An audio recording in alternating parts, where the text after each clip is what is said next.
আলোচনা যেখানেই হয় সেখানে জমিন থেকে আসমান পর্যন্ত আল্লাহ সুবহানাহু ওয়া তাআলা ফেরেশতা দিয়ে ঘেরাও করেন এবং এই মাহফিলে যারাই আসে ততক্ষণ পর্যন্ত তাদের জন্য দোয়া করতে থাকে। দিনই মাহফিলে শরীক হওয়া সকলের ভাগ্যে জুটে, এটা একটা কিসমতের ব্যাপার। আজ একটি গানের অনুষ্ঠান করে দেখেন টিকিট অল সোল্ড আউট, টিকিটই পাওয়া যায়। কিন্তু এই দিনকে আলহামদুলিল্লাহ অল্প সময়ে আমাকে হযরত মাওলানা আসাদুর রহমান সাহেব অনেক চেষ্টা করেছেন এই মাহফিলটা হযরত জাহাতে শুক্র শনি অথবা রোববারটাতে আসতে পারে। আমার ভাই আগে যে ঘোষণা করেছেন উনি বলেছেন এই হযরতের মাহফিলে আমরা যত লোক এখানে বসা আছি তাকে রিসিভ করার জন্য এত লোক গাড়িতে দৌড়াচ্ছি না। আলহামদুলিল্লাহ অল্প সময়ে আপনারা এখানে হযরতকে এবং আমাকে যে অভ্যর্থনা দিয়েছেন, যে মহব্বতের পরিচয় দিয়েছেন, সেটা আমার কাছে আমাদের কাছে ইনশাআল্লাহ চিরস্মরণীয় হয়ে থাকবে।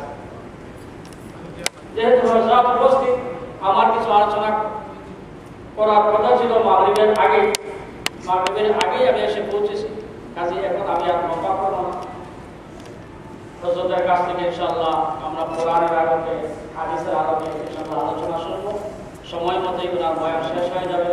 আল্লাহ সুবহানাহু ওয়া তাআলা যে সমস্ত কথা বলবে সেগুলো আমল করার চেষ্টা আমরা করি, আমলের দ্বারাই মানুষ জান্নাত পাবে। ওয়া আলহামদুলিল্লাহি রাব্বিল আলামিন। এখনই আমাদের সামনে হযরতুল আল্লাহ হাফিজ হযরত মাওলানা জুবাইর আহমদ আনসারী মাদাদুল আলী, যিনি বাংলাদেশ ব্রাহ্মণবাড়ি থেকে এসেছেন, এক মাসের সফরে আমেরিকা এসেছেন। যদি তার কথা শুনে ভালো লাগে, আগামীতে যদি আসে ইনশাআল্লাহ আমি চেষ্টা করব শুক্র শনি রোববার আপনাদেরকে দেওয়া যায়। যদি কথা শুনে আপনাদের ভালো লাগে আপনারা জানাবেন, ইনশাআল্লাহ আমরা চেষ্টা করবো। এখন আমি আর সময় নষ্ট না করে হযরতকে মূল্যবান আলোচনা করার জন্য সবিনয় অনুরোধ জানাচ্ছি।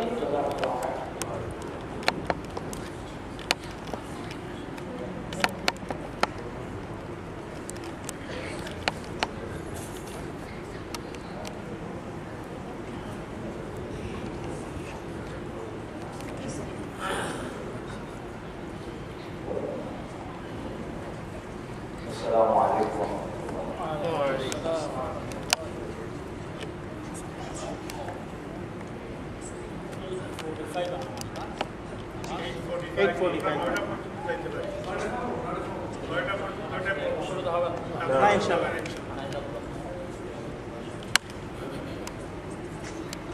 الحمد لله نحمده ونستعينه ونستغفره ونؤمن به ونتوكل عليه ونعوذ بالله من شرور أنفسنا ومن سيئات أعمالنا. من يهده الله فلا مضل له ومن يضلله فلا هادي له. ونشهد أن لا إله إلا الله وحده لا شريك له.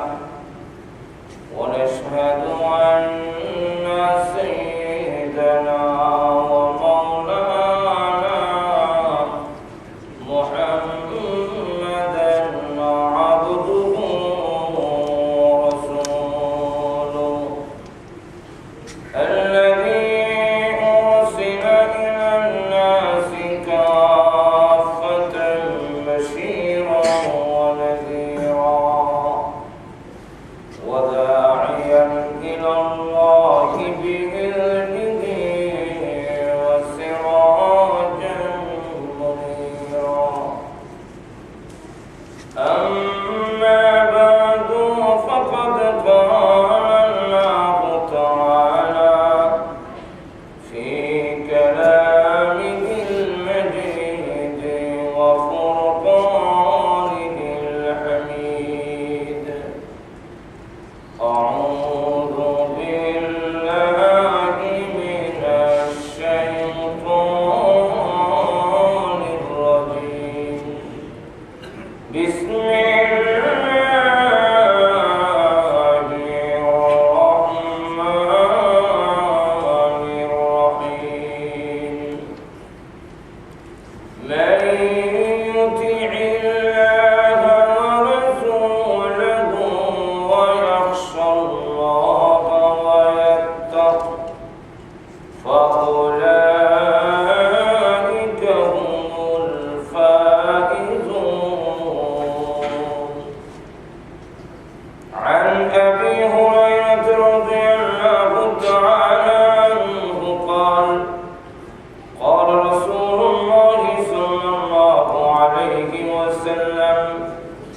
لا يؤمن أحدكم حتى يكون هواه تبعا لما جئت به صدق الله العظيم وصدق رسوله النبي الكريم ونحن على ذلك من الشاهدين والشاكرين والحمد لله رب العالمين صلى الله على سيدنا مولانا وعلى آله وأصحابه وسلم صلى الله على سيدنا ومولانا محمد وعلى آله وأصحابه وسلم উপস্থিত সমবেত প্রাণপ্রিয় মুসলমান ভাইরা, পর্দা অন্তরালে অবস্থানরত অত্যন্ত শ্রদ্ধেয় মা-বোনেরা, সর্বপ্রথমেই মহান আল্লাহ পাকের দরবারে অসংখ্য অগণিত শুকর আদায় করছি, যিনি অত্যন্ত দয়া করে শত কর্ম ব্যস্ততা থাকার পরেও কোরআন হাদিসের আলোচনা শোনার জন্য পৃথিবীর শ্রেষ্ঠ স্থান মসজিদে আমাদেরকে বসার তৌফিক দিয়েছেন। এই জন্য শুকর আদায় করছি, আলহামদুলিল্লাহ। আমি আপনাদের সামনে পবিত্র কোরআন শরীফের সূরা নূরের 52 নম্বর আয়াতে কারিমা তেলাওয়াত করেছি। রাসূল করিম সাল্লাল্লাহু আলাইহি ওয়াসাল্লামের অসংখ্য হাদিস থেকে আবু হুরায়রা রাদিয়াল্লাহু আনহু বর্ণিত একটা হাদিস আপনাদের সামনে পেশ করলাম।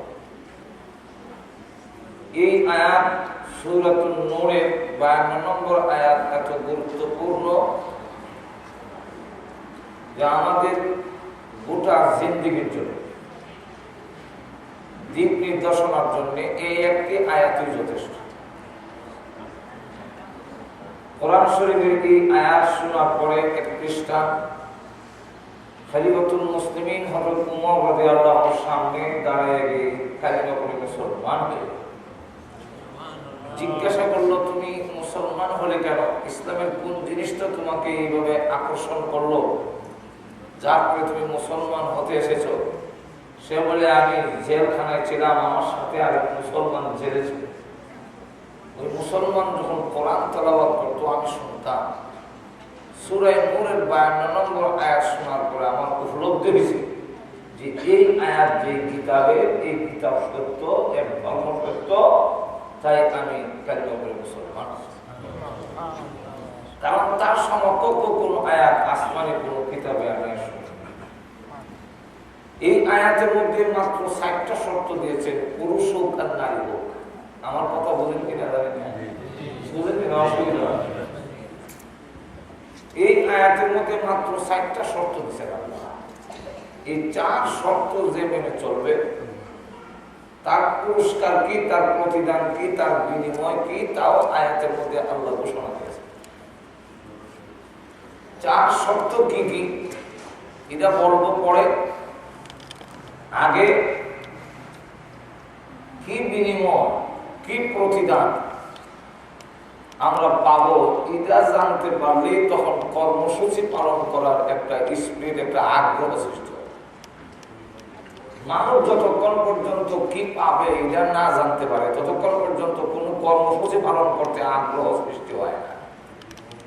আমরা কি বলে আল্লাহ রাব্বুল আলামিন এই আয়াতের মধ্যে 4টা শর্ত মানলে আমরা কি পাবো, পুরস্কার কি, প্রতিদান কি, তার যাজা বিনিময় কি, তার শেষে উল্লেখ করে দিয়েছেন। তাই আমি প্রথম থেকে শুরু না করে শেষে আগে প্রতিদানটা কি এটা জানেন? আল্লাহ পাক বলেন, মান ইউতি'িল্লাহ ওয়া রাসূলাহু ওয়া ইয়াখশাল্লাহা ওয়া ইয়াত্তাক ফাউলাইকা হুমুল ফাইজুন। আল্লাহ পাক এক কথায় তার তার বিনিময় পুরস্কার ঘোষণা দিয়েছেন, ফাউলাইকা হুমুল ফাইজুন। যারা এই চার শর্ত মানবে তারা কামিয়াব, সাকসেসফুল বুঝেন তো। এখন এই যে সংক্ষেপ কথাটা সাকসেসফুল, কামিয়াব, সে সফল। এখন সফলতা কাকে বলে, সাকসেসফুল কাকে বলে, এটা আগে বোঝার দরকার। কি বলে? আমরা মনে করি বিশাল একটা বাড়ির মালিক হলে, খুব দামি গাড়ির মালিক হলে, আমার ছেলে যদি ভালো জায়গায় সেট করতে পারি, মেয়েও যদি ডাক্তার হয়ে যায়, আমরা মনে মনে ভাবি যে আমার জীবন সফল। এর নাম কি সাকসেসফুল? সফলতা কাকে বলে, সাকসেসফুল কাকে বলে, আগে সেটা বোঝার দরকার। বিস্তারিত আলোচনা করার যেহেতু সময় কম, এক কথায় মুফাসসিরিনে কেরামরা, তাফসীর কারকরা তিনটা শর্ত দিয়েছে। এই তিন জিনিস যার জীবনে পাওয়া যাবে তার জীবন সফল। কটা জিনিস? আর দুটো বলে কি কি? এক নম্বর হলো যাদের জীবনে কোনো টেনশন, চিন্তা নেই, এই লোকের লাইফ, জীবন সাকসেস। আমার সব থেকে বলি, পৃথিবীর কেউ কি আছে যে যার কোনো টেনশন নাই? আছে তো? তাহলে বলেন অমুককে। এমনকি আল্লাহ নবী, বিশ্ব নবী, যিনি আল্লাহ করে যার সম্মান, সেই বিশ্ব নবীরও চিন্তা ছিল, তিনিও চিন্তামুক্ত ছিলেন। হযরত আবু বকর সিদ্দিক রাদিয়াল্লাহু আনহু রাসূলকে একদিন জিজ্ঞাসা করলেন, হার্শিপটা, ইয়া রাসূলুল্লাহ, আপনি কি বুড়ো হয়ে গেছেন? আপনার দাড়ি এবং মাথা মোবারকে 20 কানা চুল যে সাদা হয়ে গেল, রাসূলের ইন্তেকালের আগে দাড়ি এবং মাথা মোবারকে মিলে 20 কানা চুল মোবারক মাত্র সাদা হয়েছে। 20 কানা চুল, 20 কানা চুল তো আমরা কবে পাবো? এতে আবু বকর সিদ্দিক রাদিয়াল্লাহু আনহু বলেন, হার্শিপটা, আপনি কি বুড়ো হয়ে গেছেন? রাসূল বলেন, বুড়া হয় নাই, শাইয়াবাত বিল হুদ। কোরআন শরীফের একটি সূরা আছে, তার নাম হুদ। এই হুদের মধ্যে একটি আয়াত আছে, ফাস্তাকিম কামা উমিরতা। এই একটি আয়াতের চিন্তায়, টেনশনে আমি রাসূলকে বুড়া বানাইয়া দিয়েছি। তাহলে এতে কি বুঝালাম? ওনারও চিন্তা, বলেন চিন্তা ছিল, আল্লাহ রাসূলের চিন্তা ছিল। আমরা মনে করি ওলি গাউস কুতুব যারা হয়ে গেছে তাদের মনে হয় কোনো চিন্তা নাই, ওনারও চিন্তা, টেনশন আমাদের চাইতে আরো বেশি। আর দুটো বলেন আরো বেশি। হাসান বসরি রাহমাতুল্লাহর নাম শুনছেন তো? কারণ আমরা তো বাংলাদেশ থেকে এসেছি, আপনারা বুঝেন কিনা ইংরেজিদের মানুষ একটা মনে হয় সন্তোষ থাকে। অপরদিকে আমরা বাংলাদেশে তো বিশাল মাহফিল, 50,000 লক্ষ লোকের সমাবেশ থাকে, সেখানে পড়ার জন্য যে একটা স্পিরিট থাকে, এটা তো এখানে সহজে আসে না। এখন যদি আবার আপনারা একবার নীরব হয়ে যান, তো আর জবান দিয়ে কোথায় বেড়ে কিছু হ্যাঁ না করেন তো বুঝবো যে আপনারা বুঝতেছেন। তা আমি আপনাদের কাছে জানতে চাই, হাসান বসরির নাম শুনছেন তো? তিনি বিরাট বড় মুহাদ্দিস। মুহাদ্দিস যাকে বলে, আমরা দেশে তো ইন্টারনেট করে মুহাদ্দিস, বুখারী শুদ্ধ হলে কইতে পারে না, বুকারি হয়, বুকারি। কিন্তু ও আরব সারাব শুনলে বোঝা যাবে, ইমাম আবু হানিফা, ইমাম শাফি, ইমাম আহমদ ইবনে হাম্বল, এরা এক কাছে কিছুই না। এটা কিয়ামতের আলামত। আল্লাহ রাসূল বলেন, কিয়ামত যখন ঘনিয়ে আসবে তখন এমন কিছু জাহেল লোক মুফতি হবে, আগে বড় বড় উলামায়ে কেরাম বুজুর্গানে দ্বীনের মন্দ বলবে, অভিশাপ দিবে। এই যুগ এখন এসেছে। আর বুঝলে তো অথচ ইমাম আবু হানিফা রাহমাতুল্লাহ আলাইহি এমন ব্যক্তি ছিলেন যিনি রাসূলের সব হাদিস জানতেন। ইমাম শাফিঈ রাহমাতুল্লাহ আলাইহি এমন ব্যক্তি ছিলেন যিনি রাসূলের সব হাদিস জানতেন। আর আমরা হাদিস, ইমাম আহমদ ইবনে হাম্বল এমন ব্যক্তি যিনি রাসূলের সব হাদিস তারা জানতেন। ইমাম আহমদ ইবনে হাম্বল এমন ব্যক্তি ছিলেন যিনি রাসূলের সব হাদিস জানতেন। এরপরে আবার হাদিস, আমরা মনে করি ইন্নামাল আমালু বিন্নিয়াত, এতটুকু করতে পারলে হাদিস, এতটুকু করতে পারলে হাদিস না।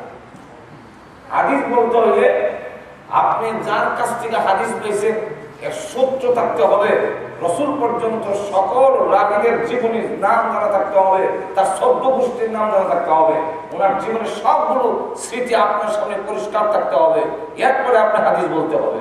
আর শুধুই আমরা আমার বিনিয়োগ বলে ফেলছে বুহারি থেকে হাদিস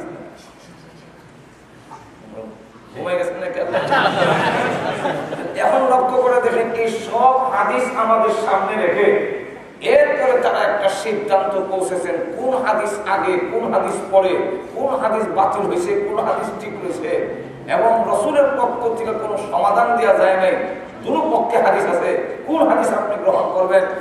ইসলামের প্রাথমিক যুগতে এমনও ছিল নামাজে দাঁড়াইয়া হাদিস যদি আপনি মানেন, শুধু হাদিস মানেন, মাযহাব মানিয়া এমন বিপদে পড়বেন নামাজে কেউ টেলিফোনে কথা বলবেন, কারণ হাদিস আছে। তুই আদিস যে আগের হাদিস বাতিল হয়ে গেছে এই খবর তো তার নাই। দেখবেন এই জন্য অনেক আরবি লোকেরা নামাজ টেলিফোন আইলে বের করে দেয়, আনা আনা বিশ্বলা আনা বিশ্বলা এই যে নামাজের কথা বলে হাদিস আছে, আর আসলে হাদিস আছে।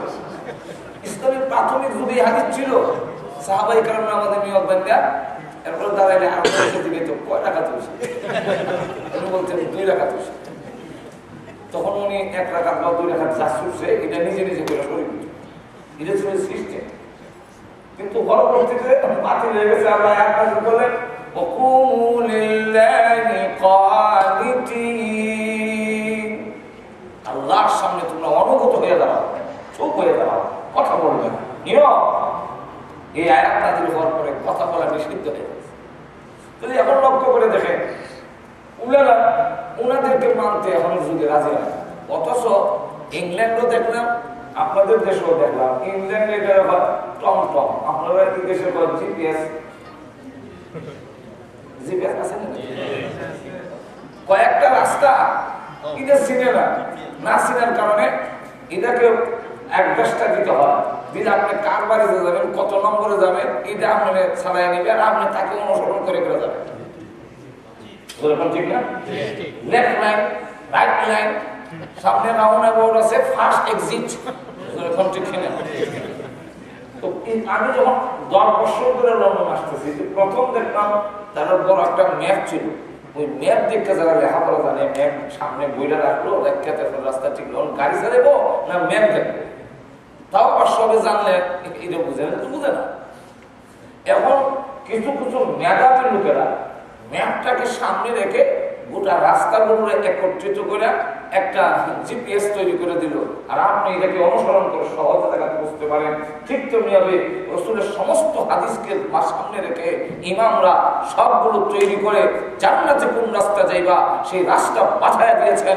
সুতরাং একটা জিপিএসকে যদি অনুসরণ করতে হয় তো জান্নাতে যেতে গেলে কোন পথে যেতে হবে, মাযহাবকে অনুসরণ করতে হবে।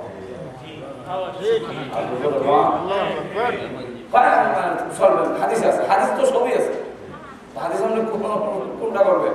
রাসূল তো দাঁড়ায় পেশাব করছেন, হাদিস আছে, তাহলে আপনি কি দাঁড়ায় দাঁড়ায় করবেন? রাসূল একবার দাঁড়ায় করে দেখাই দিয়েছেন, রাসূলের আদত দাঁড়ায় পেশাব করা নয়, রাসূল দাঁড়ায় পেশাব করে রাসূলের সুন্নাত নয়, রাসূলের তরিকা নয়। কিন্তু কোনো মানুষ যদি কোমরের মানে সমস্যা হয়, পায়ের মধ্যে কোনো সমস্যা হয়, বসতে পারে না, এমন জায়গায় যদি যান যেখানে বসার কোনো সুবিধা নাই, বসলে কাপড় সব ভরে যাবে, এমন পরিস্থিতি যদি হয় আপনি কি করবেন? সেই পথটা রাসূল বাতায় দিয়েছেন, জীবনে একবার দাঁড়ায় পেশাব। এখন ওইগুলো আমার বলার টাইম নেই, সময় নেই। এখন সামনের দিকে আসেন, এইভাবে ইমাম যে হাসান বসরি বিরাট বড় মুহাদ্দিস, লক্ষ লক্ষ হাদিস ওনার মুখস্থ, উনি বিরাট বড় আবার ফকী, বিরাট বড় একজন আল্লাহর ওলি। সেই হাসান বসরি রাহমাতুল্লাহ আলাইহি আরেকজনের নাম শুনছেন কিনা মহিলার মধ্যে? রাবিয়া বসরি শুনছেন?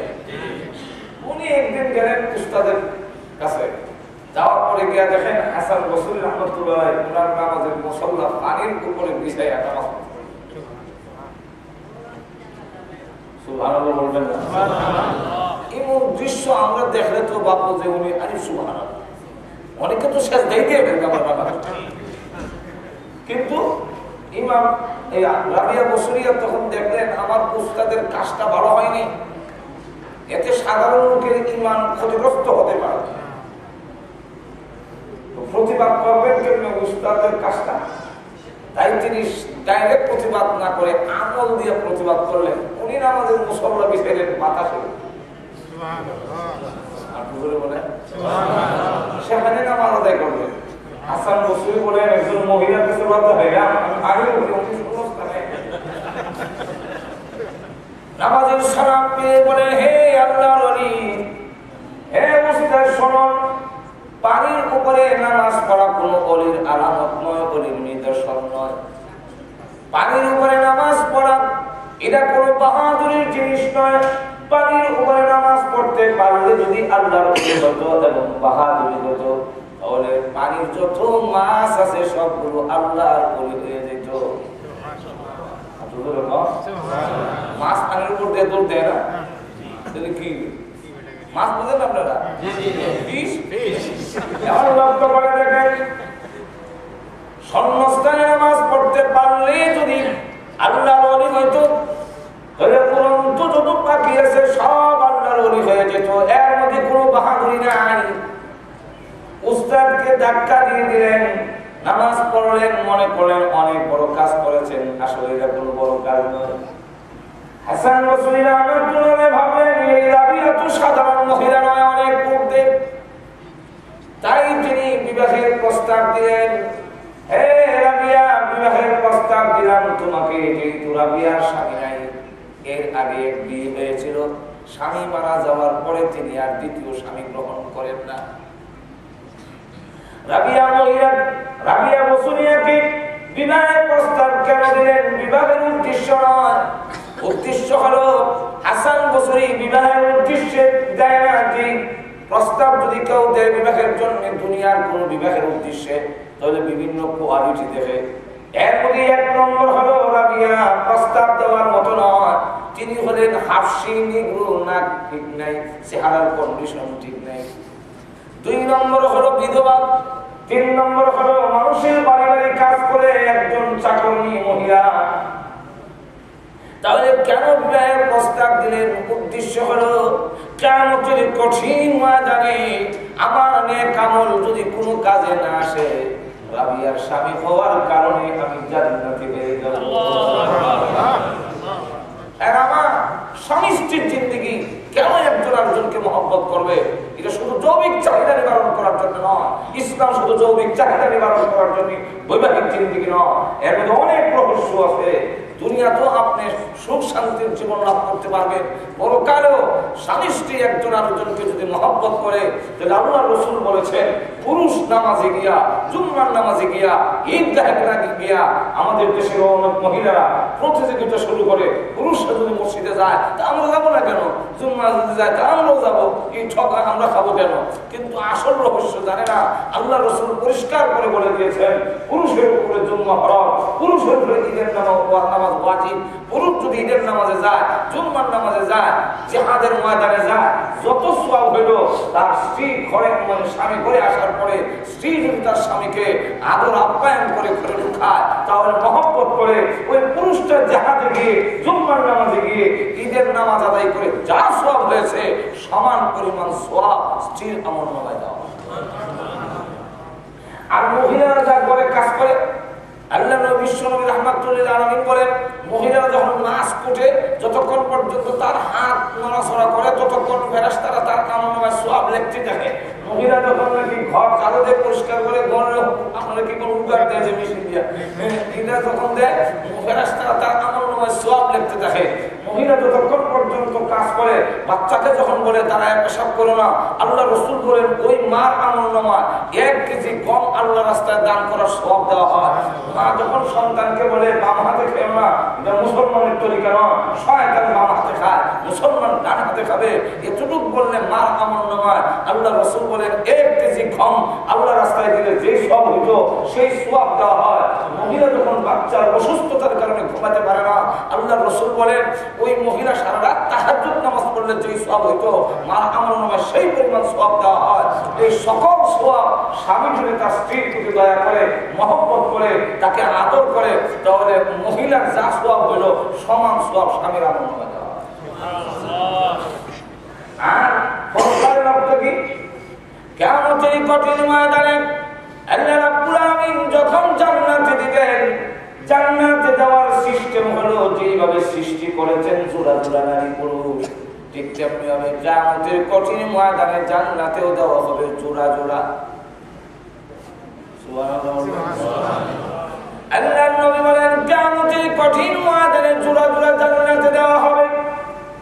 যাদের জীবনে কোনো দিন হয় না, মহিলা যদি হয়, কিয়ামতের কঠিন ময়দানে তাকে একজন পুরুষের সঙ্গে জোড়া লাগাইয়া দেওয়া হবে। এই জন্য আল্লাহ নবী বলেন মারিয়ামের বিয়ে হয় না, ঈসা আলাইহিস সালামের মা বিয়ে হয় না।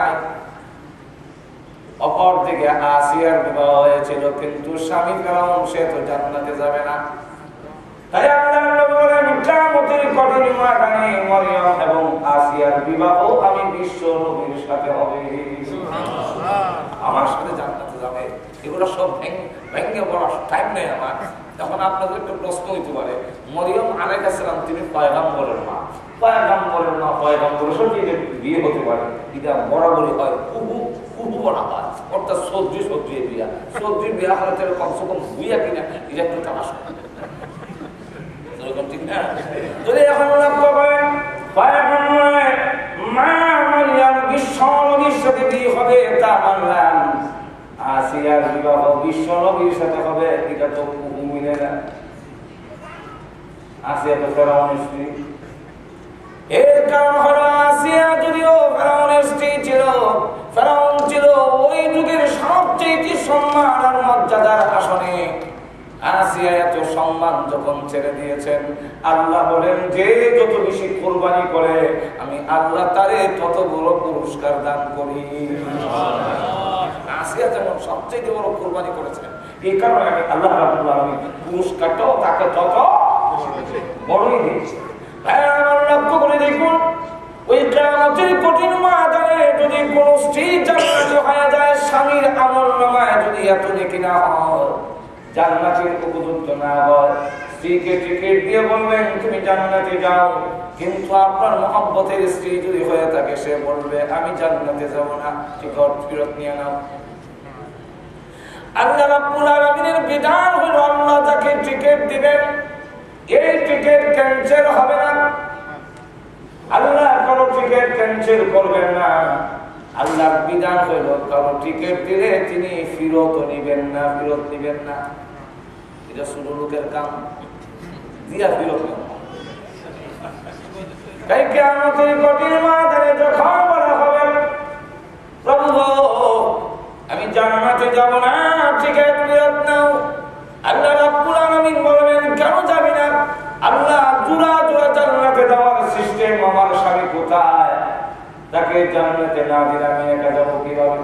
আল্লাহ রাব্বুল আলামিন বলবেন তোমার স্বামী তো জান্নাতের উপযুক্ত হয় নাই, তুমি যাও। মহিলা তখন ডাকতে বলবে আমি একা যাব না, টিকিটটা ফেরত নিয়ে নাও। আল্লাহ বলবেন ফেরত নেওয়ার আমার বিধান নাই, আমি ফেরত নেই না, আরেকটা দিতে পারি।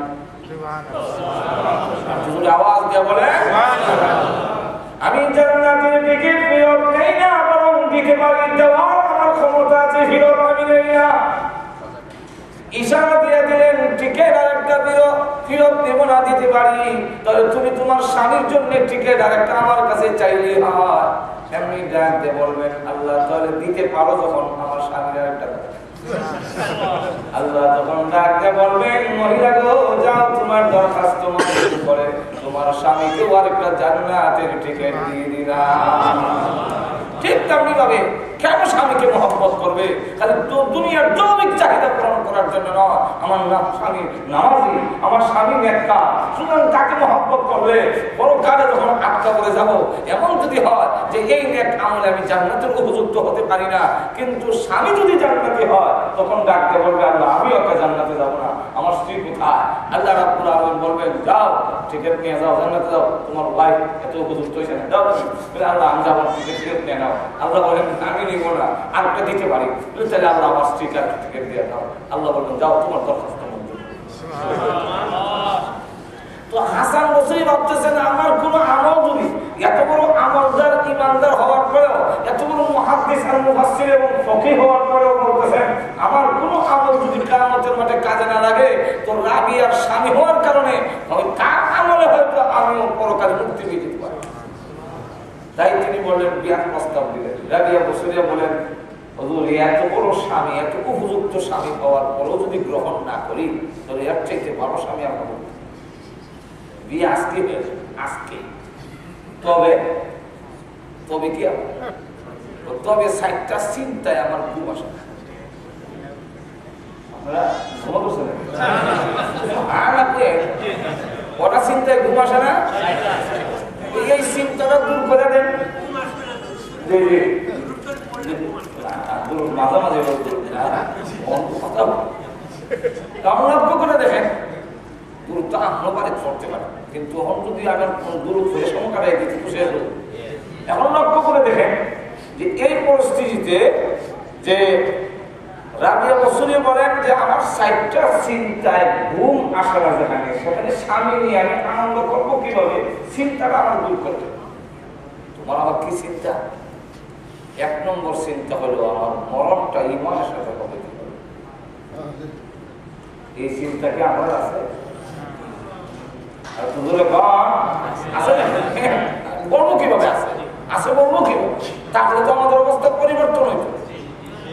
আর বাস্তবে আসলে আমরা ইমান নিয়ে যেতে পারবো কি পারবো না, এই ভয় আমাদের ভিতরে নাই। হুজুর বলেন ইমান নিয়ে মরতে পারবো কি পারবো না, এই চিন্তায় আমার ঘুম আসে না।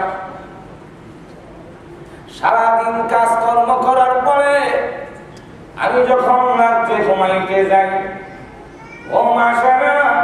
তিনি তখন রেখে বলেন চক্ষুকে, জাগনা है तू जागले अपना की साया तोले আসো তোর সুয়া रहेगी খাক की साया तोले। এরে চক্ষু ঘুমাস না, যতদিন আকাশের নিচে জমিনের উপরে থাকবি ঘুমাস না। কবরে যাওয়ার পরে এমন ঘুমাবি 40,000 বছরের ভিতরে তোর কেউ ঘুম ভাঙতে আসবে না। আর কি বলেন শুনেন, এই চক্ষু ঘুমাসকে, তুমি যাকে ভালোবাসো সে তো ঘুমায়। কাকে ভালোবাসো? আওয়াজ দিয়ে বলেন কাকে? আল্লাহ ঘুমা। আল্লাহ ঘুমায় না, তুমি আল্লাহকে ভালোবাসো, তুমি ঘুমাবে, এটা ভালোবাসার দাবি।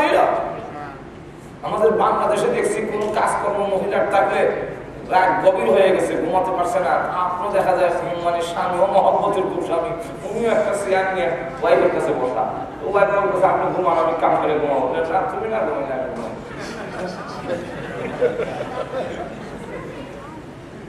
চক্ষুকে ডাক দিলে চক্ষু তুমি যাকে ভালোবাসো সে তো ঘুমায় না, তুমি ঘুমাবে কেমনে?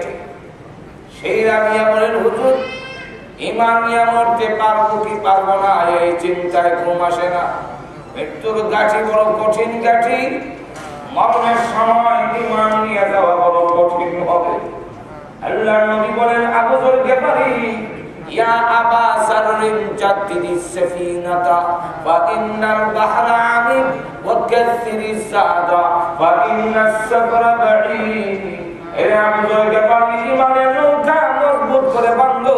মৃত্যুর সাগর বড় কঠিন সাগর, বড় গভীর সাগর, মজবুত যদি না হয় ইমান, মরণের সময় তুমি ইমান নিয়ে পার হতে পারবে না। হাসান বসরি বলেন, আপনি তো বড় আলেম, বড় ওলি, আপনি আমার দেন এই কথা বলে দেন, বলে চিন্তার কোনো কারণ নাই, তুমি ইমান নিয়ে মরবে, এই কথাটা বলে দিলেই আমার চিন্তাটা দূর হয়ে গেল। হাসান বসরি জবাব দেয়, রাবিয়া তুমি ইমান নিয়ে মরতে পারবে কি পারবে না তোমারটা আমি বলবো কিভাবে?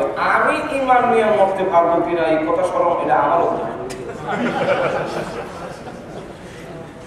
তাহলে 4টা চিন্তা একটা চিন্তাকে দূর করতে পারছেন? একটা পার্সেন্ট আর 3টা রইল। 2 নম্বরটা চিন্তা দূর করে। 2 নম্বর কি? 2 নম্বর হলো কবরে যাওয়ার পরে যে 3টা প্রশ্ন করা, মার রাব্বুকা ওয়া মা দীনুকা ওয়া মান নবিয়্যুকা, এই প্রশ্নের জবাব আমি দিতে পারবো কি আর পারবো না, এই চিন্তায় রাত আমার ঘুম আসে না।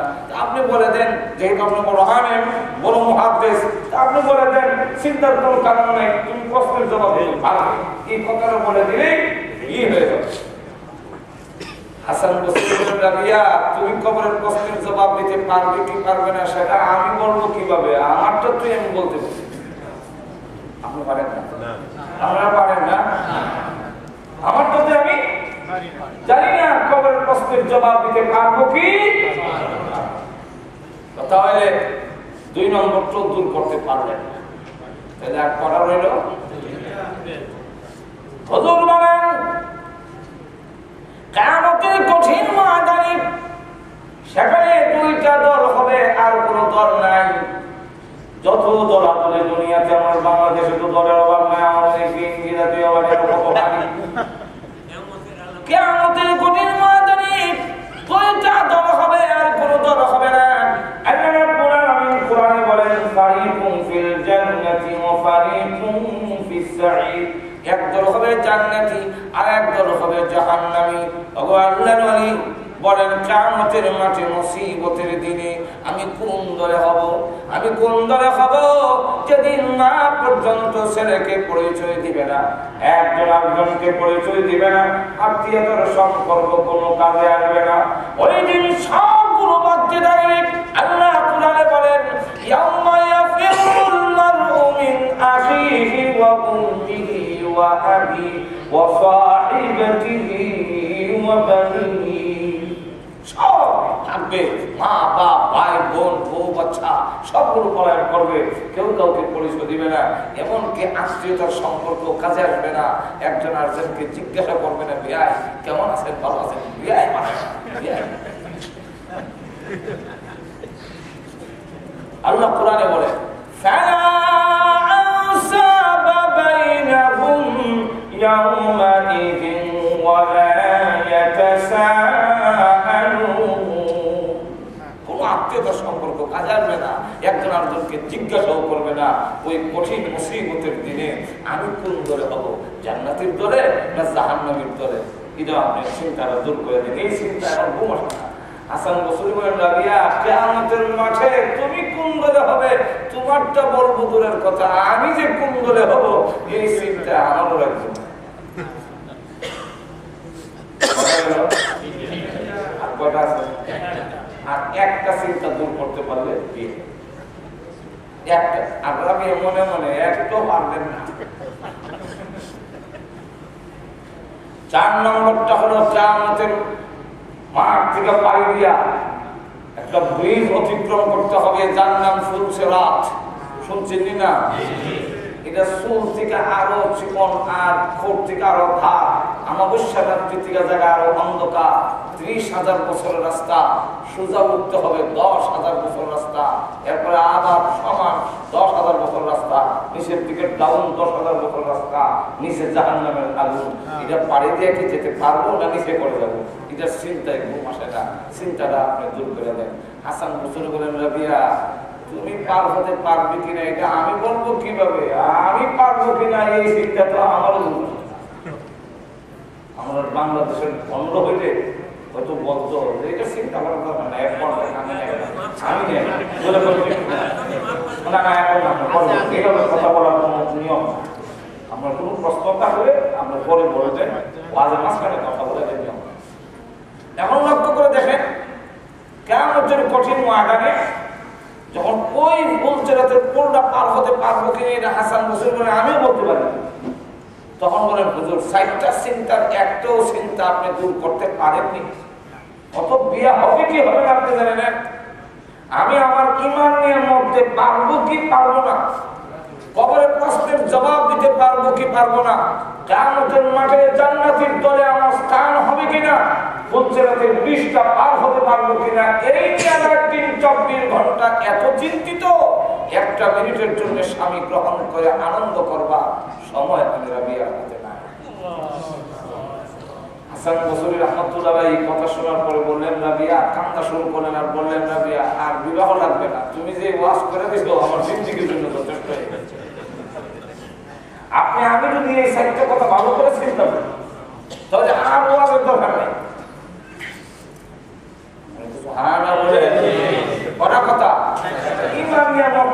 কি পারবো না, এই চিন্তাটা যদি আপনি করেন, কবরের প্রশ্নের জবাব দিতে পারবো কি পারবো না, এই কথাটা যদি আপনার ভিতরে আসে, আমি জান্নাত হাসরের মাঠে আমি জান্নাতের ধরে হব কিনা, এই চিন্তা যদি বাস্তবে দুনিয়াতে কারো আসে, ফুলচাঁদের পুলটা পার হতে পারবো কিনা, এই ভয়াবহ অবস্থায় এই কথা যদি কারো ভিতরে আসে, সেই লোকের আর ওয়াজের দরকার নাই, সম্পূর্ণ জিন্দেগি চেঞ্জ হয়ে যাবে।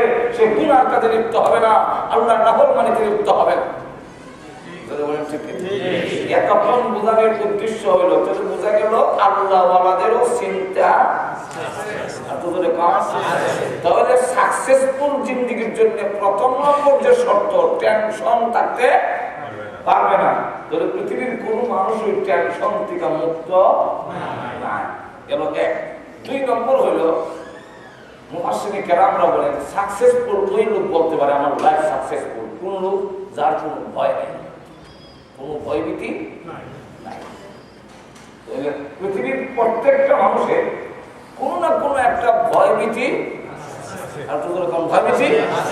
আছে, তাহলে ঈদও ভাইলাম না দুনিয়ার জীবনে।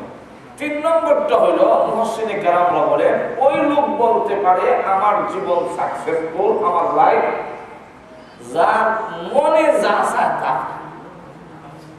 পৃথিবীর এমন কোন মানুষ আছে কি যে মনে যা চায় তাই পাওয়া যায়? আপনি বলেন আপনার মনে যা চায় তা পায় না? তুমি মনে কি চায়? মনে তো অনেক কিছু চায়, তিনটাকে প্রধান দোষ কটা? আর তো বলেন কটা? তিনটা। কি কি? এক নম্বর হলো কোন মানুষ বুড়া হইতে চায় না। বুড়া হইতে চায় না যে এর একটা প্রমাণ হলো আমরা দাঁড়িয়ে দাঁড়িয়ে না রাখার আর কোনো কারণ আমি তালাশ করে হয় না। একটা কারণ হয় যে দাঁড়িয়ে রাখলে আমার বুড়া হয়ে যায়, আর কোনো কারণ। যাই হোক, মানুষ বুড়া হইতে চায় না, কিন্তু এক করে বরং তো দেখি বুড়া হওয়া কি আটকায় রাখা যায়? এত করে বলেন আমরা বাংলাদেশের প্রেসিডেন্ট পুরুষ না মহিলা? মহিলা। বাংলাদেশের প্রেসিডেন্ট কি মহিলা?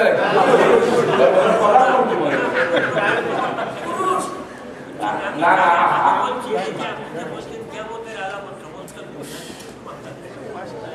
এখন আমি বাংলাদেশের জন্য বলতেছি, যেহেতু বাংলাদেশ অনেক দূরে, বাংলাদেশ ঠিক আছে, আপনাদের কথা বলছি কোন বিপদ।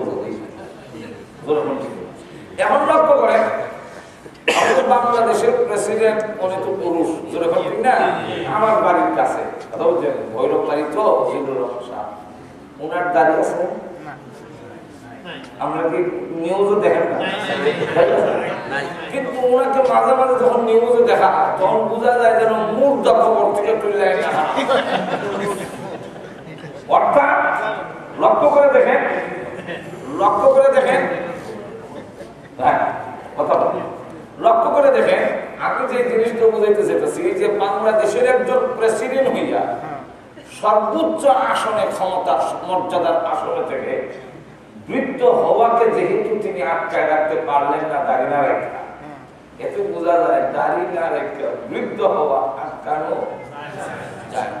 দাঁড়িয়ে না রাখলো বুড়াও আমরা বুড়া হচ্ছে, কিন্তু মনে চায় না বুড়া হইতে। এরপর বুড়া বুড়া। দুই নম্বরটা হইল মনের চাহিদা, যে মরতে চায় না। আমরা আগে মরতে চান নাকি? আজকে যদি খালি এখানে বলা হয় যে আজ এখানে গেইটে খারাপ, এই কালকের স্কুলের ডিউটি প্রায় 12টা পর্যন্ত আমি আজ এখানে যে বের হবে তার রুয়ান বের করে দেবে। আপনারা কি মনে করেন কালকের ডিউটির কথা মনে থাকবে নাকি? কেউ বিয়ে করতে যাবে? কোন মানুষ মরতে চায় না, কিন্তু মরতে না চাইলেও মরতে মরতে হবে। মরণ থেকে কেউ বাচ্চা থাকতে পারে না, চাই না, কিন্তু এর হলো মরণ লাগে। 3 নম্বর চাহিদাটা হলো এটা মহিলার না পুরুষের। মহিলা আর পুরুষের চাহিদা ভিন্ন।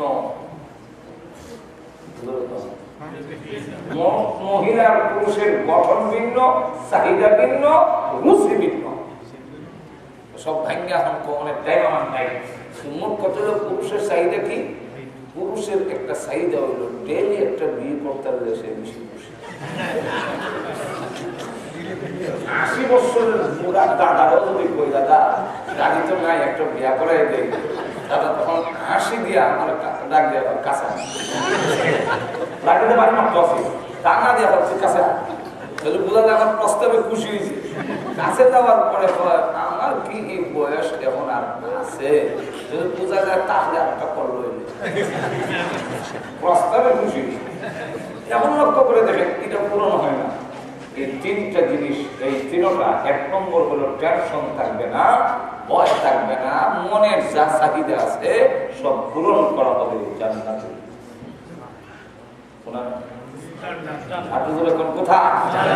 এই তিনটা পূরণ দুনিয়াতে হয় না, তাহলে দুনিয়ার কারো জীবনও সাকসেসফুল না।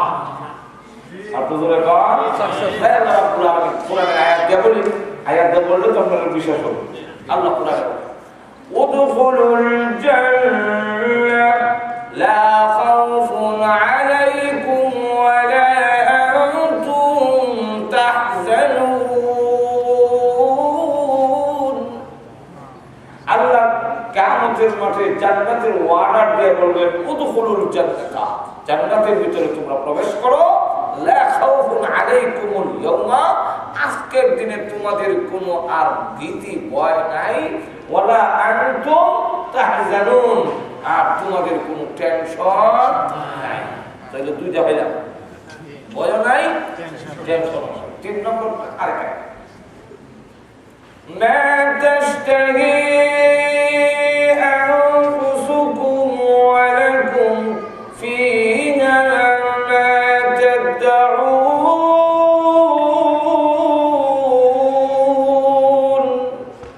আল্লাহ রাব্বুল আলামিন কোরআনে বলে মা তাশতাহি আনফুসুকুম, তোমাদের মনের যা চাহিদা আছে সকল আজকে পূরণ করা হবে।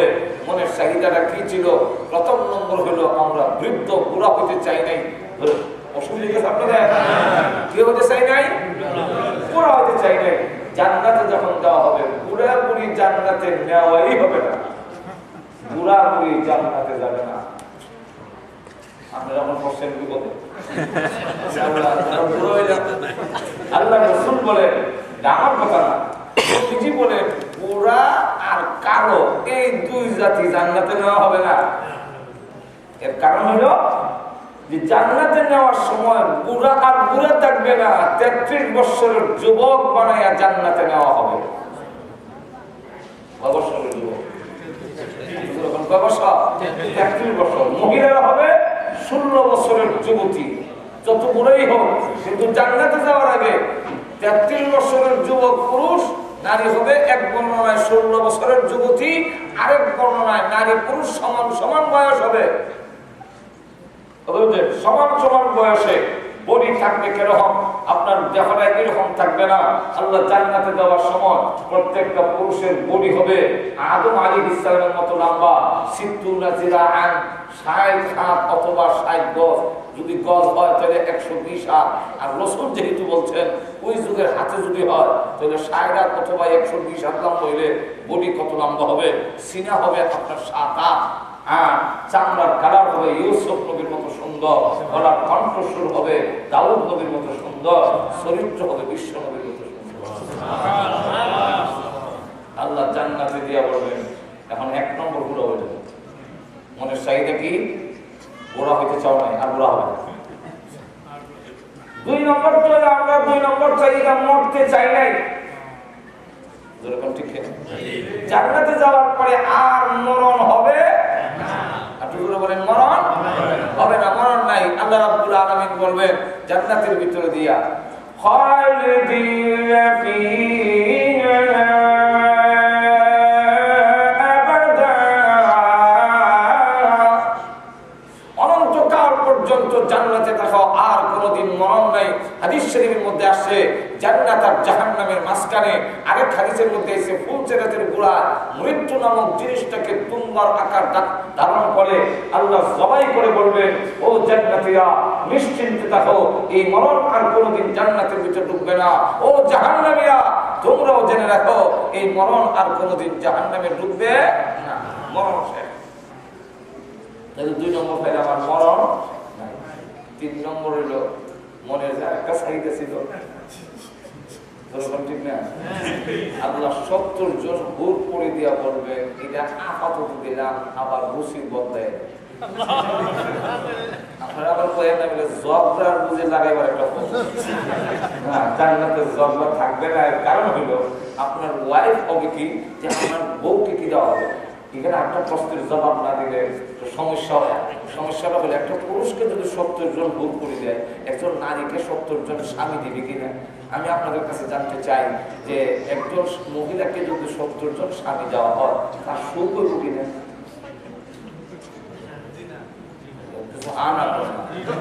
একজন মহিলাকে যদি 70 জন স্বামী দেওয়া হবে, তোমার স্বামী 70 জন, এটা কি তার জন্য সম্মান হবে?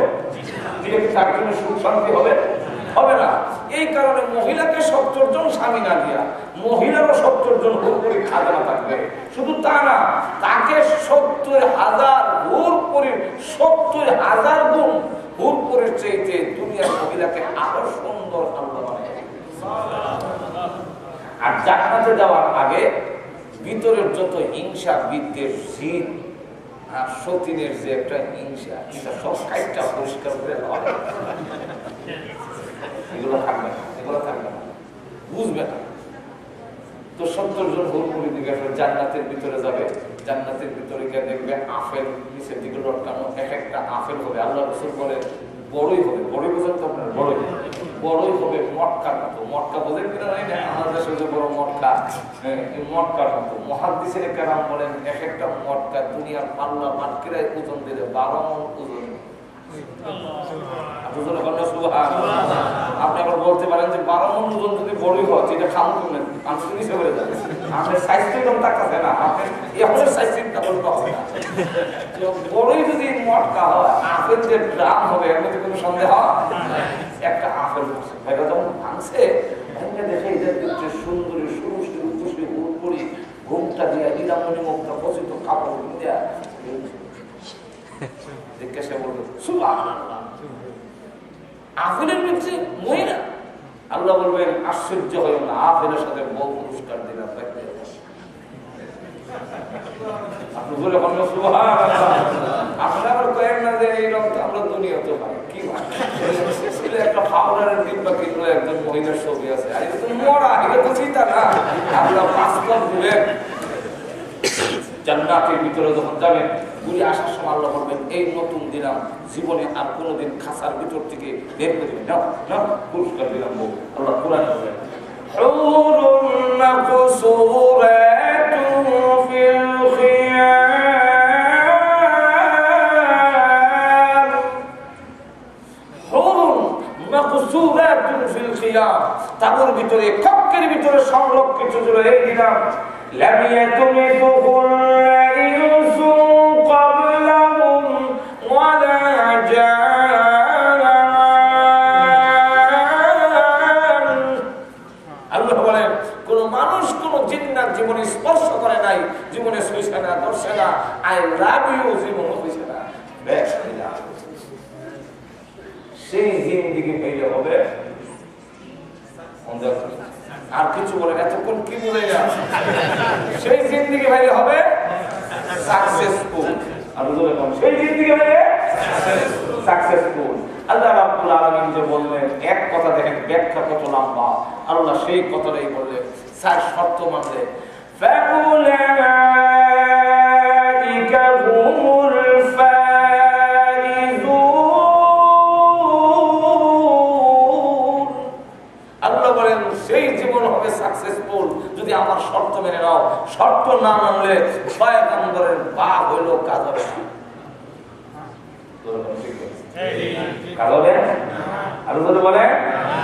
ইব্রাহিম আলাইহিস সালামের বাপ আযার বাবাকে বুঝাইলেন, আব্বা এমন মূর্তির গোলামি কেন করেন যে কথা বলতে পারে না, যে আপনার লাভ লোকসান কিছুই করার ক্ষমতা নাই, এমন মূর্তির গোলামি আপনি কেন করেন? বাবা জবাব দিতে পারে না, ঈমান আনে নাই, বুঝাইয়া পারল না। ইব্রাহিম আলাইহিস সালাম ডেকে বলেন, প্রভু আমার আব্বা পৃথিবী থেকে বিদায় হয়ে গেছেন, আল্লাহ আমার আব্বাকে জাহান্নামের আগুন থেকে মাফ দিয়ে দাও। আল্লাহ রাব্বুল আলামিন জানায় দিলেন, ইব্রাহিম মাফ দিব দূরের কথা, দোয়া করতে পারবে না। কেন? আল্লাহ আপনাকে বলছে তোমার আব্বা তুই মানে নাই, শর্ত পালন করে নাই, আমার কথা মানে নাই। যেহেতু তোমার আব্বা কথা মানে নাই, অতএব আমি মাপ দেব না, জান্নাত পাবে না। আল্লাহ আপনারা বলেছেন পয়গম্বরদেরকে অপমান করবেন না। হ্যাঁ, তা তো ঠিক। তাহলে আমার আব্বা যদি জাহান্নামের আগুনে জ্বলে আমি কি অপমানিত হব না? আল্লাহ বলেন তোমাকেও অপমান করব না, তোমার বাপ দেওয়া। দুইটা একসাথে কিভাবে হবে প্রভু? দুইটা একসাথে কিভাবে হবে? আল্লাহ বলেন এখনই দেখায় দিচ্ছি, দেখো জাহান্নাম চোখের সামনে। তাকে দেখে একটি অদ্ভুত জানোয়ার প্রাণী জাহান্নামে চলছে। প্রভু ওই যে প্রাণী জাহান্নামের আগুনে জ্বলে, কোন প্রাণী তো জাহান্নামে জ্বলার কথা না। আল্লাহ ডাক দেবেন ইব্রাহিম, এটাই হলো তোমার আব্বা আজম। আল্লাহ তাহলে সূরত পরিবর্তন হয়ে গেছে কেন? চেনা যায় না কেন? আল্লাহ রাব্বুল আলামিন বলেন ইব্রাহিম আমি তোমাকে অপমান যাতে না হও, তোমার ইজ্জত সম্মান রক্ষার জন্য কেউ যদি ইব্রাহিমের আব্বা চিনে আমার ইব্রাহিম নবীকে স্মরণ দিতে না পারে, তাই আমি আল্লাহ তোমার বাবার সূরত পরিবর্তন করে দিয়েছি।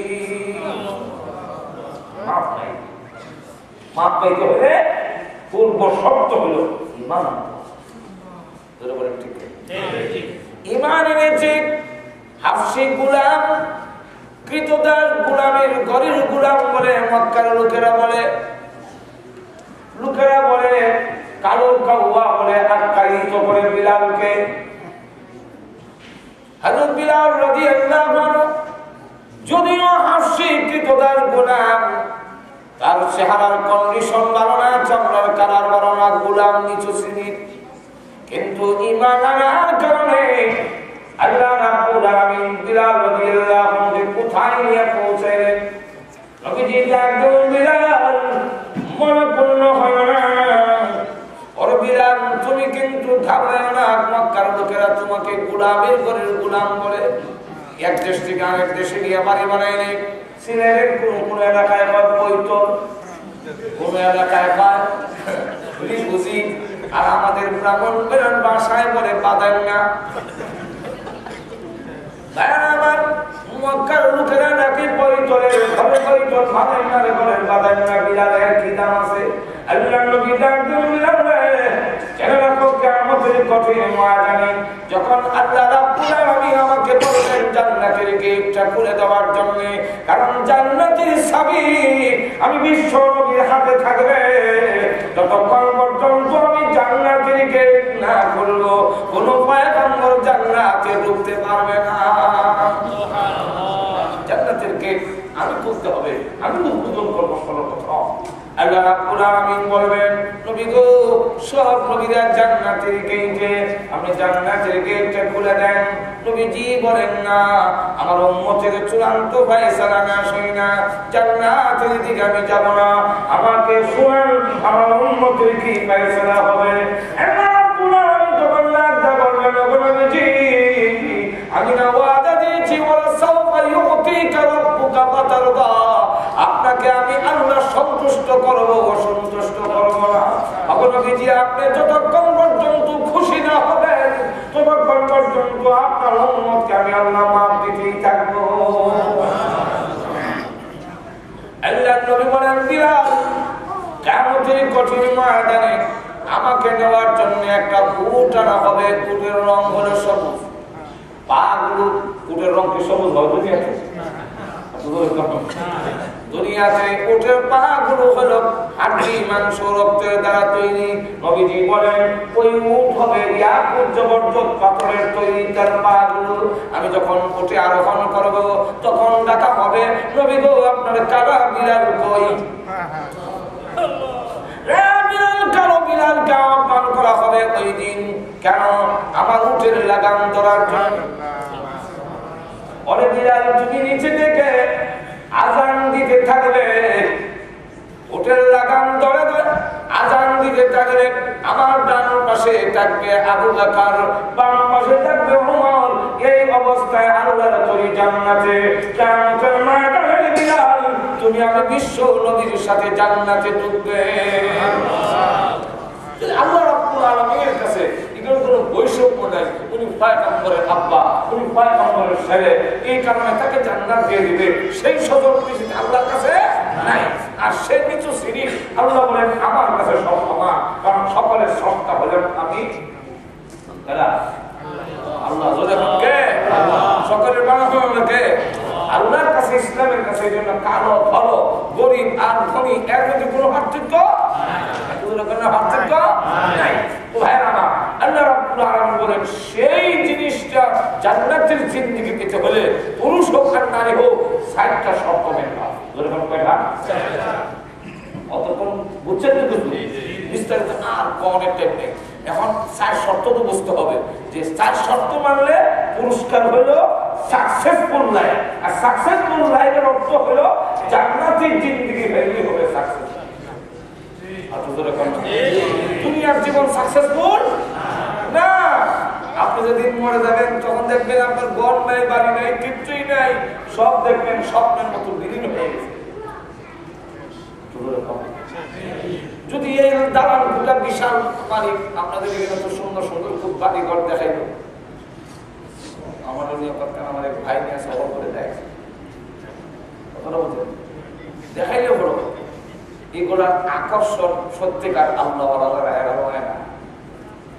আমরা দেখলে মনে মনে, আমরা তো দুনিয়ার মধ্যে আকর্ষণ বেশি, এখানে দেখলে মনে হয়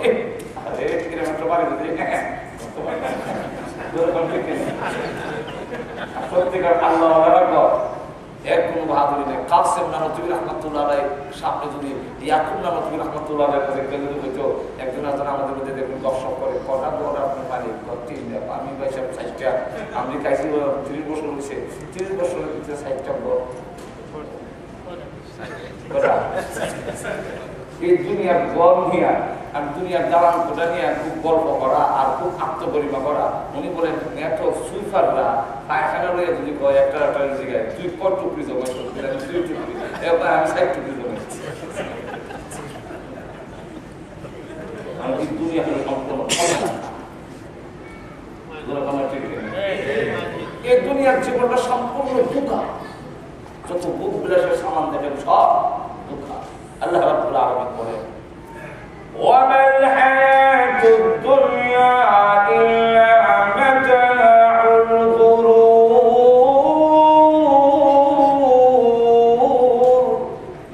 দুনিয়ার জীবনের যত বুক বিলাস আছে সবগুলো হলো ধোঁকা। যেরকম কি ধোঁকা কেমনে এটা বোঝানো যায়। আমাদের ব্রাহ্মণবাড়িয়া সিলেট থেকে ঢাকা যাইতে গেলে ব্রাহ্মণবাড়িয়ার একটা রওনা হল আছে, আপনার দেশের ভাষায় হয় মূল সম্পদ, আর দেশে গেলে হতো দাওয়া, আপনার এই দেশে রওনা হল ঠিক না? তো আপনার দেশের যে বিশ্ব ওইখানে একদিন নামছি বলে দেখি এক লোক বড় একটা বোর্ডের মধ্যে মৌ শাক আর মৌমাছি উঠতেছে। হ্যাঁ, সামনের দিকে যায়, 2 লোক পিছন কাপড় ধরে টানে, এই বেটা আমার ঘরে একজন অসুস্থ ব্যাপারী, এই কারণে না বলি আর জানি তুই বাইকটা বেচতে না, কিন্তু আমার একটা মধু দে, হ্যাঁ আমার বড় অসুস্থ রুগী, আর তোর পিছিয়ে এত ঘুরতাম না, সাকবান দেখা মধু দিচ্ছেন না, তোর পিছিয়ে পিছিয়ে ঘুরি বেটা। আসলে কিন্তু হেওয়ার সাথে লগের পাঠা। এই যে মধুর শাক মৌমাছি এটা সব ধোঁকা, মধু না চিনি শিরা, চিনি শিরা। কিন্তু মৌসাক যে ওইটা ধোঁকা, মৌমাছি উঠতেছে ধোঁকা। সেটাই হবে দুনিয়ার যত সরু সামান দেখেন আল্লাহ রাব্বুল আলামিন বলেন এ আমার বান্দারা সব ধোঁকা। এখন বুঝবে না, যেদিন তোমার ঘুম ভাঙবে কবরের জগতে যাবে ওই দিন বুঝবে দুনিয়ার সব ধোঁকা। বাংলাদেশের এক লোক সিলেট বাড়ি, সিলেট দিয়ে বলি কারণ সিলেট লন্ডনের শতকরা 95 জন সিলেট। সে খালি কল্পনা করে লন্ডন যেতাম, যদি লন্ডন তৈরি বিরাট বড় খেতে পারতাম, ভাঙ্গা ঘর, আসমান দেখা যায়, ভাঙ্গা ছবি, পাড়া খেতা। আর প্রত্যেক দিন খালি লন্ডন যেতে পারতাম, লন্ডন যেতে পারতাম। তো মানুষ অনেক সময় যা কল্পনা করে স্বপ্নেও থাকে। একদিন স্বপ্নের ক্ষেত্রে লন্ডন হয়ে গেছে। লন্ডন পৌঁছে গেছে, সেখানে তার চাকরি হয়েছে বাংলাদেশের টাকায় মাসে 2 লাখ টাকা, বাড়িতে টাকা বাড়িয়ে গেছে। আর 200 বিঘা জমি আছে, 200 বিঘা। বাস্তবে না স্বপ্নে? এখন আব্বার সিঁড়ি দেখতে বলেন, আব্বা আর জায়গা করে রাখবেন না, আমি আইসা একটা বাড়ি করবো, এরপরে দেখবো। এখন 200 বিঘা জমি হয়েছে, বাড়িতে গিয়ে 5 তলা ফাউন্ডেশন দিয়ে একটা বাড়ি করলো, কমপ্লিট। লন্ডনে বাড়ি কাম করছে, একটা গাড়ি কিনছে, কুদ্দা বক্স খাট বানাইছে, জাজির বানাইছে, ফুল বাড়ির। এখন সুবহানাল্লাহ, বাড়ি হইলো, গাড়ি হইলো, 200 বিঘা জায়গা হইলো, একটা ভাড়া বিয়ে করে, ভালো দেখতে বিয়ে করছে। বাড়ি আছে, গাড়ি আছে, কেন না দিব? বিয়ে করছে, স্বপ্নে দেখে তার ছেলে হয়েছে। আমার এই ছেলে আবার হাঁটতেছে, আব্বু আব্বু দেখে, স্বপ্নে, বাস্তবে না। আমার তো আব্বু ডাইনিং টেবিলে খাবার রেডি করে আমার তোমার জন্য অপেক্ষা করতেছে, চলো। এমন সময় একটু অভিমান করে আবার, না খাবো না, না খাবো না বলে যে শরীর নাড়া দিছে। এতে যে সৌকির মধ্যে ঘুমেছিল, সেই সৌকিটা নাড়া দিছে, তার ঘুম ভেঙে গেছে। এখন জাগ্রত হওয়ার পরে কয় তালা আছে? জাগ্রত হওয়ার পরে দেখে সেই বাংলা সৌকি ঘুমেছিল, বাংলা সৌকি ভাড়া খেতে আসমান দেখা যায়। শহরে বউ গেল কই, গাড়ি গেল কই, বাড়ি গেল কই, সব ফিনিশ। যেরকম ঠিক কিনা?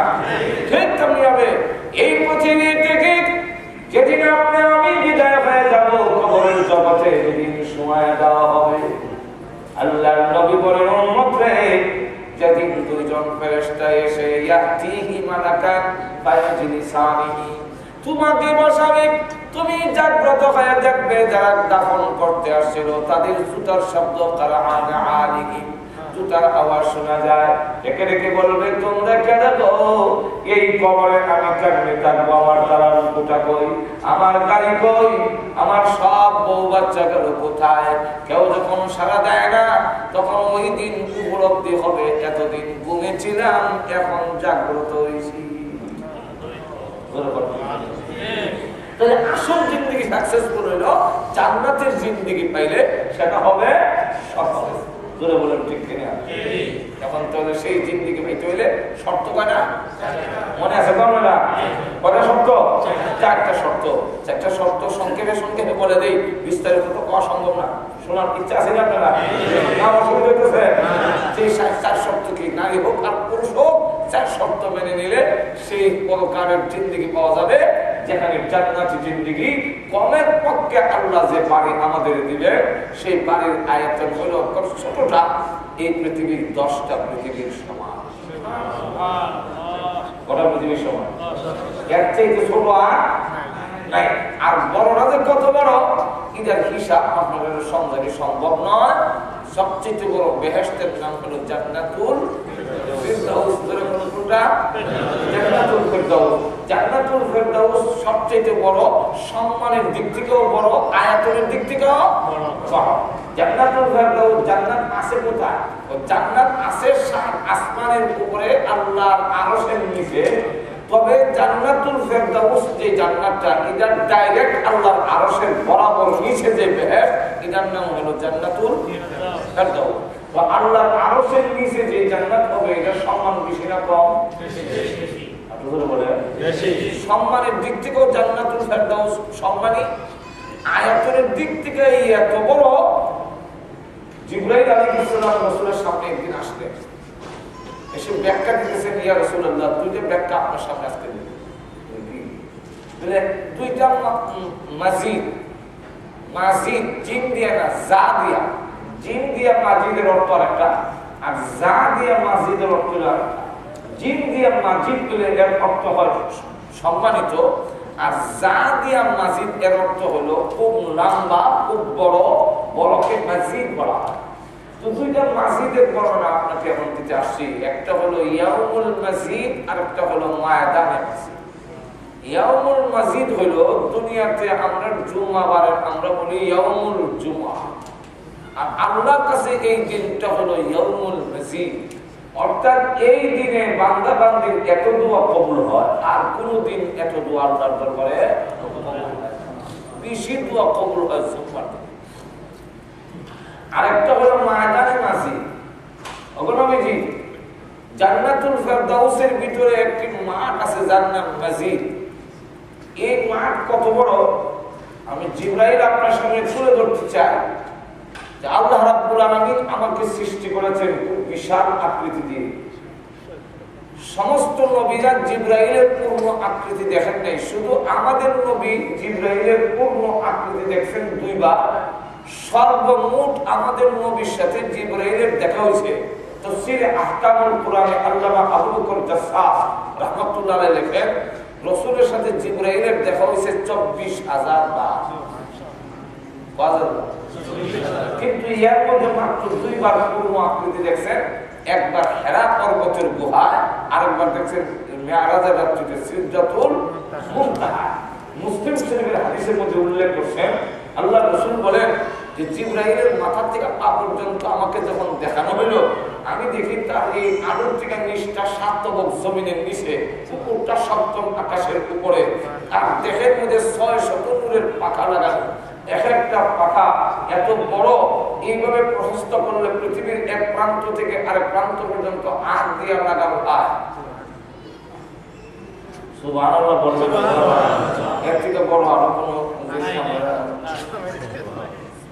একটা পাকা নিচের দিকে নামাইলে আবার উঠাইলে যে স্পিড হয়, এতে জিবরাইল কি পরিমাণ যেতে পারে?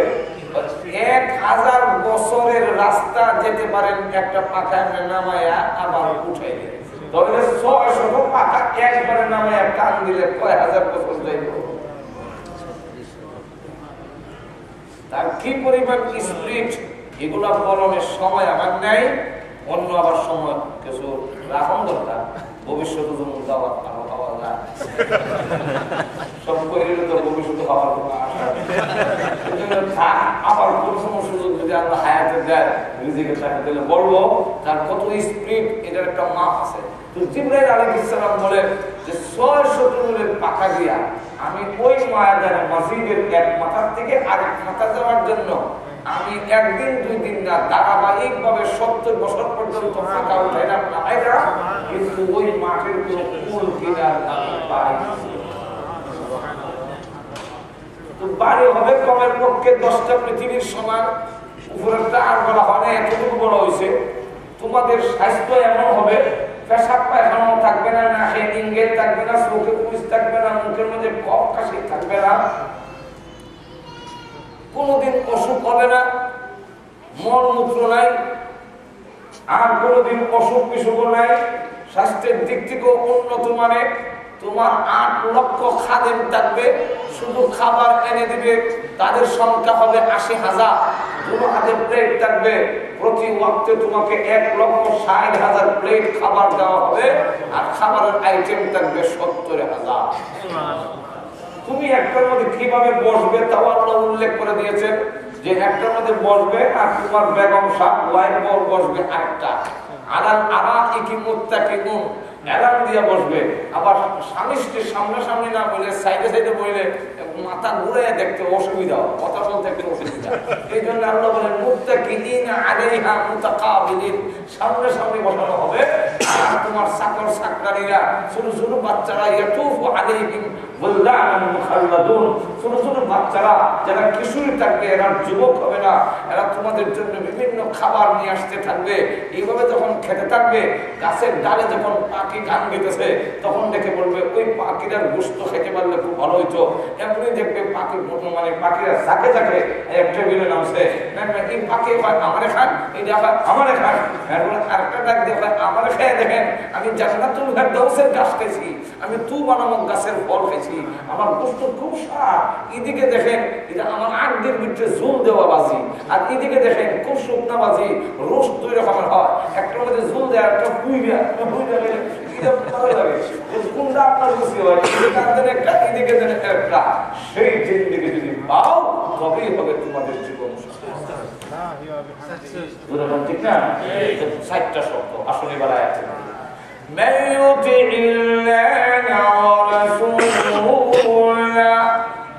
এক নম্বর হইল, প্রথম নম্বর শব্দ মাইয়ুতিল্লাহ, আল্লাহকে মেনে নাও, আল্লাহর বিধান মেনে নাও। ঘুমে আছেন? প্রথম নম্বর হলো আল্লাহকে মানো এবং আল্লাহর বিধান। যারা আল্লাহ মানবে না তারা কখন পরকালের সেই সফল সাকসেসফুল লাইফ পাওয়া সম্ভব হবে না। আল্লাহ মানে না এমন লোক আছে, মানে কিছু কিছু লোক আছে তারা আবার বলে দিয়া গড ইজ নট, গড নাই। তুই গড না হইলে এগুলা কেমন হইলো? এগুলা ন্যাচারালি প্রাকৃতিক এমনি আসনা। আবার কেউ কেউ বলে মহাশূন্য একটা গ্রহ ছিল, হঠাৎ করে বিস্ফোরণ ঘটেছে। শুদ্ধ ভাষায় কয় বিস্ফোরণ, আর আমরা সিলেটের ভাষায় ফুটে গেছি। বিস্ফোরণ ঘটছে, ঘটে এক টুকরা নিচের দিকে পড়ে গেছে পৃথিবীতে। এখন যদি কেউ এখানে ওয়াজ করে, ভাইয়েরা আমার এখানে একটা লোহার টুকরা ছিল, হঠাৎ করে বিস্ফোরণ ঘটে গেছে, এক টুকরা স্ট্যান্ড হয়েছে, একটা মাউন্ট পিস হয়েছে, একটা হরম হয়েছে, একটা ইউরো হয়েছে, হঠাৎ করে গিয়ে গেছে। সবাই বলবেন যে এই হুজুরের মাথা কাটছে। যারা বলে যে পৃথিবী এমনি হয়ে গেছে, কিছু কর না,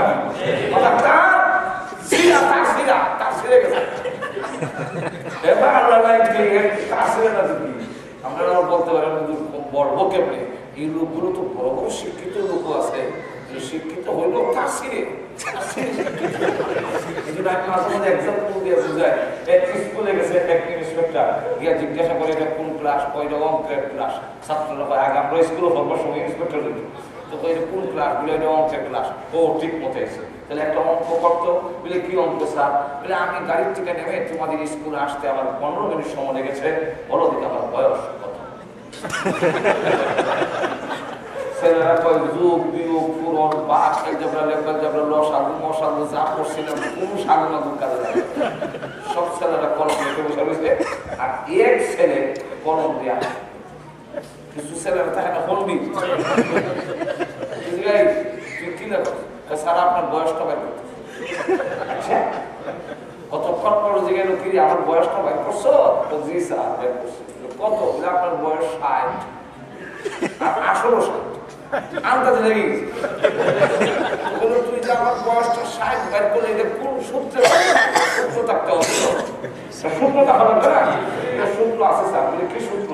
বলে আমার বাড়িতে আমার এক বড় ভাই আছে, সে হইল আধা ভাগর, তার বয়স 30, আর আপনি পুরা আধা ভাগরের বয়স যদি 30 হয়, পুরা ভাগরের বয়স কত?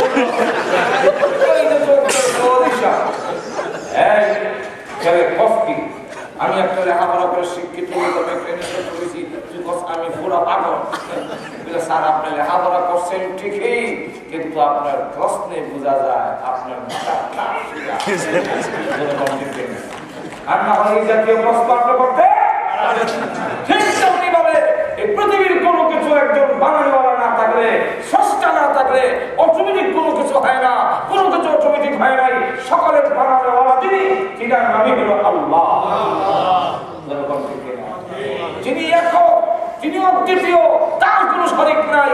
জোরে বলেন ঠিক কিনা? সেই আল্লাহ রাব্বুল আলামিনকে মেনে নাও, এরপর ক্রিয়াকে আল্লাহ মানলেই হবে না, আল্লাহর বিধান মেনে নাও। জোরে বলেন ঠিক। আল্লাহর বিধানকে দুই ভাগে ভাগ করা হয়েছে। এক প্রকার বিধান হলো করো, আর এক প্রকার বিধান হলো ছাড়ো।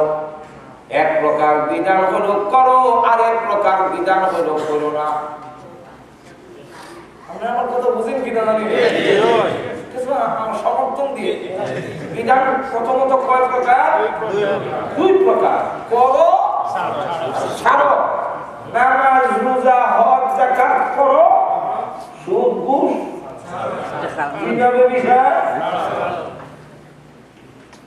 আল্লাহর নবীকে প্রশ্ন করেন, ইয়া রাসূলুল্লাহ আইয়ুল আমালি আফজালু? ও নবী, ঈমান আনার পরে শ্রেষ্ঠ আমল কোনটি? আল্লাহর রাসূল এক হাদিসে বলেন as-সালাত। কোনটা? সালাত। আর রাসূল বলেন নামাজ। নামাজ সবচেয়ে ঈমান আনার পরে সবচেয়ে শ্রেষ্ঠ আমল হলো নামাজ। আর রাসূলের নাম নামাজ। আল্লাহ রাব্বুল আলামিন জানায়া দিয়েছেন 5 ওয়াক্ত নামাজ আমার যে উম্মতেরা আদায়, আমার বান্দা আদায় করে, বান্দা হোক আর বান্দি হোক, পুরুষ হোক আর নারী হোক, 5 ওয়াক্তের নামাজ যারা আদায় করবে, আল্লাহ রাব্বুল আলামিন বলেন ওই বান্দা বান্দির জিম্মাদার আমি আল্লাহ হয়ে যাই। আমাদের নবী বিশ্বনবী পৃথিবী থেকে যেদিন বিদায় হয়ে যাবেন, উনি কাঁদতেছেন। জিবরাইল লিখে বলেন, ইয়া রাসূলুল্লাহ আপনি কাঁদছেন কেন? বন্ধু বন্ধুর দরবারে যাবে, কান্দে নাকি? আল্লাহর নবী বলেন, আমি আমার জন্য কান্দি না। তাহলে কার জন্য কান্দেন? আপনি কি আপনার ফাতেমার জন্য কাঁদছেন নাকি? রাসূল বলেন, না, আমি আমার ফাতেমার জন্য কান্দি না। তাহলে হাসান হোসেনের জন্য কান্দেন? নবীজি বলেন, না, হাসান হোসেনের জন্য কান্দি না। তাহলে কার জন্য কান্দেন? আল্লাহর নবী বলেন, আমি আমার গুনাহগার উম্মতের জন্য কান্দি। জিবরাইল বলেন, হুজুর আপনি আপনার উম্মতের জন্য কান্দার দরকার নাই। আপনি পৃথিবী থেকে বিদায় হয়ে গেলে আপনার উম্মতের সংবাদ আমি জিবরাইল পৌঁছাইয়ে দেব আপনার রওজাতে। রাসূল বলেন, উম্মতের সংবাদ পাবো কি পাবো না এর জন্য কান্দি না। তাহলে কেন কান্দেন? আল্লাহর নবী বলেন, জিবরাইল এতদিন আল্লাহ আমার সাথে ওয়াদায় আবদ্ধ ছিলেন, মা কানা আল্লাহু লিউআযিবাহুম ওয়া আনতা ফীহিম। ও নবী আপনি যেখানে আছেন আপনার সম্মানার্থে আমি আপনার উম্মত যতই অপরাধ করুক আপনার পারমিশন ছাড়া আমি গজব দিব না। আমি নবী যখন পৃথিবী থেকে বিদায় হয়ে যাব, আমার উম্মতের গুনাহে লিপ্ত হয়ে গেলে আল্লাহ যদি রাগ করে আমার উম্মতকে গজব দিয়ে শেষ করে ফেলে, তাহলে আমার উম্মতের জিম্মাদার কে হবে? এই জন্য কারণে আল্লাহ তখন ডাক দিলেন, জিবরাইল আমার বন্ধুকে বলো একটা শর্তের সাথে তার উম্মতের জিম্মাদার আমি হইলাম।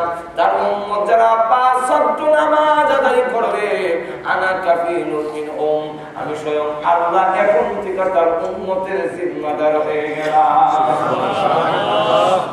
তাহলে 5 ওয়াক্তের নামাজ যদি আদায় করি আমরা, তাহলে স্বয়ং আল্লাহ রাব্বুল আলামিন আমাদের জিম্মাদার হয়ে যাবে। নামাজও যদি না করি, আমরা আজকে অবস্থাটা এরকম, কোন মুসলমানের উপরে যত বিপদ আপদ কেন আয় বুঝি না, যাই না বুঝে তো কোনো অপরাধ করি না, একটাই অপরাধ নামাজটাই করি। যেমন বোঝা যায় না আমার না করা কোনো অপরাধই ঠিক আর ফজরেও জুম্মার নামাজ এক কোনো 2 রাকাত পড়ে খতম, 5 ওয়াক্ত নাই, 6 জুম্মা 3 জুম্মার নামাজ পড়লে 5 ওয়াক্ত না পড়লে কি হবে? আমার কথা বুঝেন না? আমাদের বাংলাদেশে ছোট মাছ ভাগা হিসাবে কত ভাই এক বেলা 100 নাও বেশি দাম, এমনি করে ঠিক আছে অতিরিক্ত দেয় একটা, এটা আমাদের দেশের ভাষায় কর ফাও।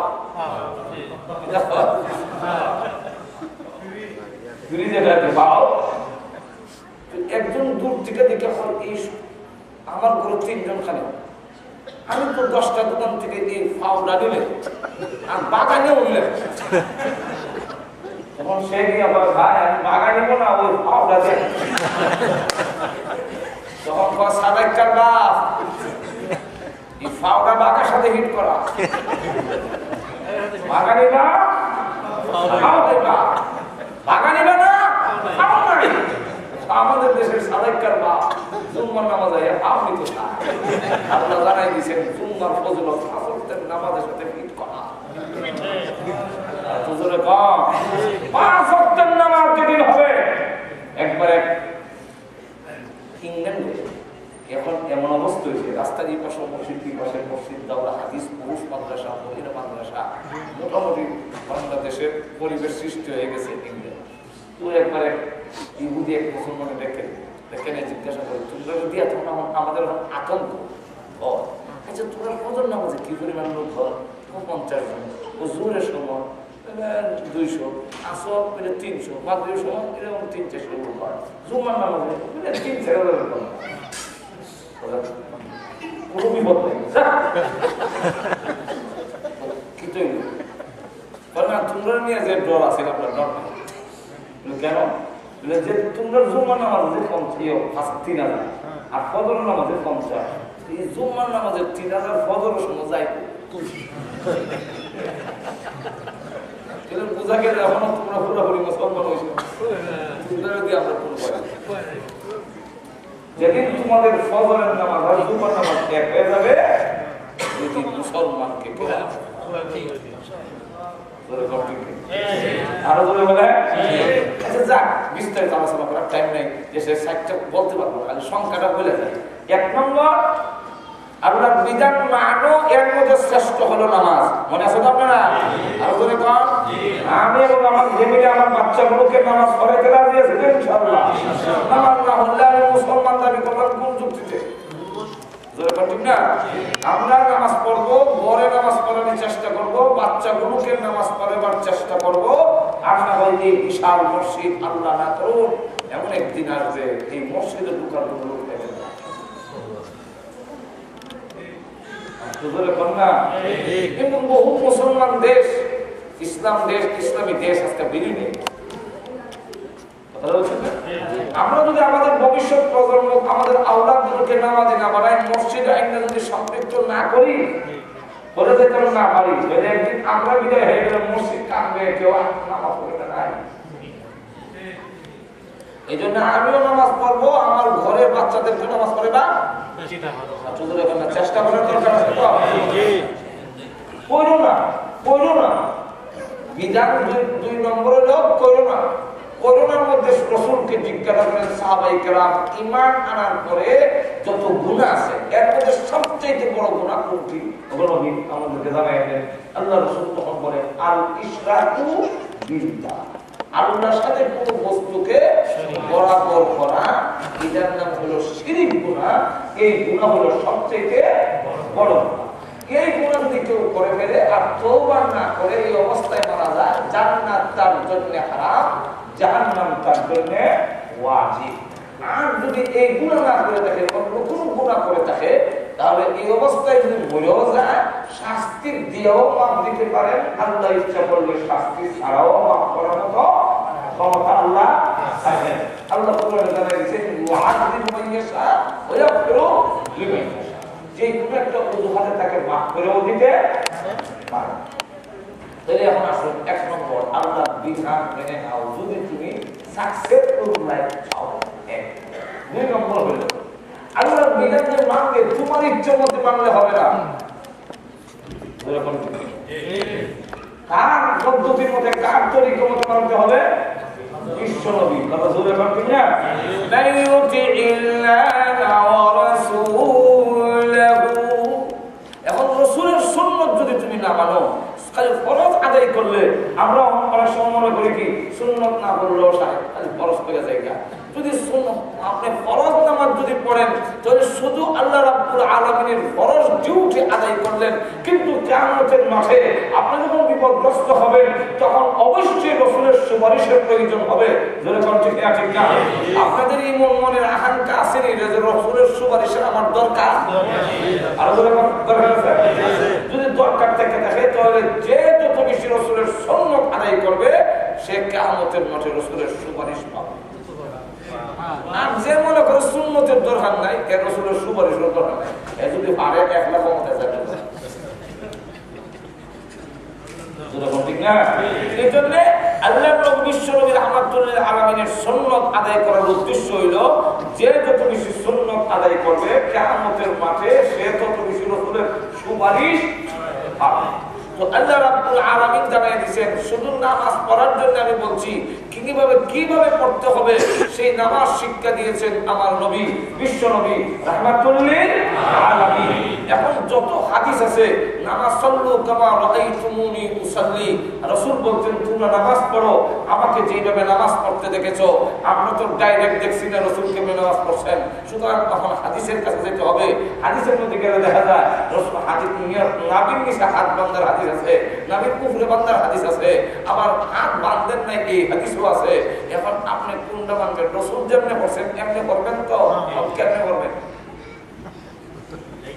এই কারণে সমস্ত চার মাযহাবের ইমামরা যে যেটাকে যে সমস্ত মাসআলা যে সমস্ত বিধান রাসূল নিজে ফয়সালা করে দিয়ে গেছেন সেটা কোনো ইমাম মানানোর দরকার নাই, কিন্তু যে সমস্ত বিধান আল্লাহ রাসূল নিজে ফয়সালা করে দিয়ে যান নাই, যেমন কান পর্যন্ত হাত, এই যে রফে দেয় যেটা প্রথম হাত উঠানি যে এটা সকলেই রাসূল নিজে ফয়সালা করে দিয়ে গেছেন, এটার মধ্যে কোনো ইখতিলাফ নাই। এটা শাফিও বলে হাত উঠাও, হানাফিও বলে হাত উঠাও, মালিকও বলে হাত উঠাও, আহমদ ইবনে হাম্বল বলে হাত উঠাও, কিন্তু হাত উঠার পরে হাত কোথায় বাঁধতে হবে তার ফয়সালা রাসূল নিজে দেয়া যান নাই। এক হাদিসে কেন আছে, এক হাদিসে কেন আছে, আর এক হাদিসে মানছেই না। এখন কোনটা পালন করবেন? আপনি যে কোনো এক মাযহাবে যে মুস্তাহিদকে অনুসরণ করবেন সেটাই সঠিক, সারা মাযহাবই হক, সারা মাযহাবের ইমামই সঠিক, কিন্তু যে কোনো একজনকে ফলো করতে হবে। একবার শাফি, একবার হানাফি, একবার হাম্বলি, এগুলো হলো লাবড়া খিচুড়ি। আপনি একজনকে অনুসরণ করে সারা মাযহাব হক, যেরকম ঠিক ঠিক।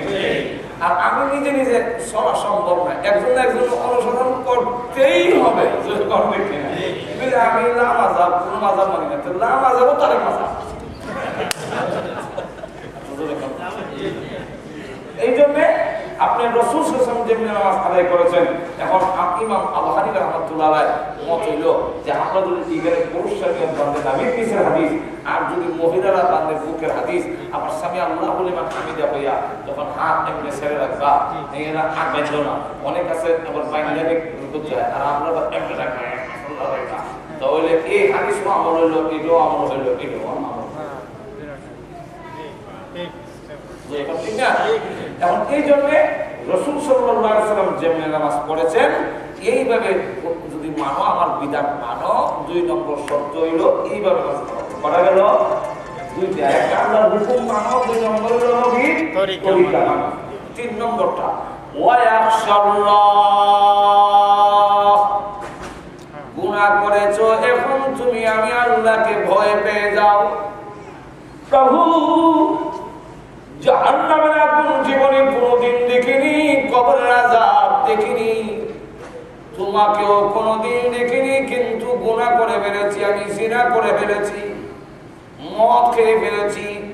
আল্লাহ, আমি যে গুনাহ করলাম, এখন তোমাকে ভয় করি, কবরের আযাব ভয় করি, জাহান্নামের আগুন ভয় করি। এই কথা মনে করে যদি তওবা করে চোখের পানি ছেড়ে দিতে পারো, তাহলে তোমার নাকের পানি, চোখের পানি নাকের আগায় পৌঁছার আগে আগে আমি আল্লাহ জিন্দেগীর গুনাহ মাফ করে দিব। তাহলে 3 নম্বর শর্ত হইল গুনাহ হবে। গুনাহ আমরা আল্লাহ যোগ্যতা যখন দিছে, এটা তো অ্যাক্সিডেন্ট হইতে পারে না, নিষ্পাপ হইতে থাকো তো হইতে পারে, কিন্তু আল্লাহ রাস্তা দিছেন, তুমি আমার ভয় পাও, আমার ডরাও, ডরে তওবা করে ফেলো, যত বড় গুনাহগারী হোক আমি আল্লাহ জিন্দেগীর গুনাহ মাফ করব। সুবহানাল্লাহ। 4 নম্বর শর্ত হইল ওয়ায়াত্তাকি, যে যাবতীয় গুনার কাম থেকে আল্লাহকে ভয় করে। একজন লোককে দিল 5,000 টাকা, চাচা কালকে তো বৈঠক আছে, বিচার আছে, সালিশ আছে, তো 5,000 টাকা নেয় আমার যে ভাবি চাচা বললো, বাবা শাস্তি বললো বলে চাউল নাই, টাকাটার খুব দরকার, সম্মতি দিছে, কিন্তু বাবার এই কিয়ামতের মাঠে যে আল্লাহর সামনে দাঁড়িয়ে জবাব দিতে হবে, খুব প্রয়োজন, কিন্তু আমি আল্লাহকে ডরে গেলাম।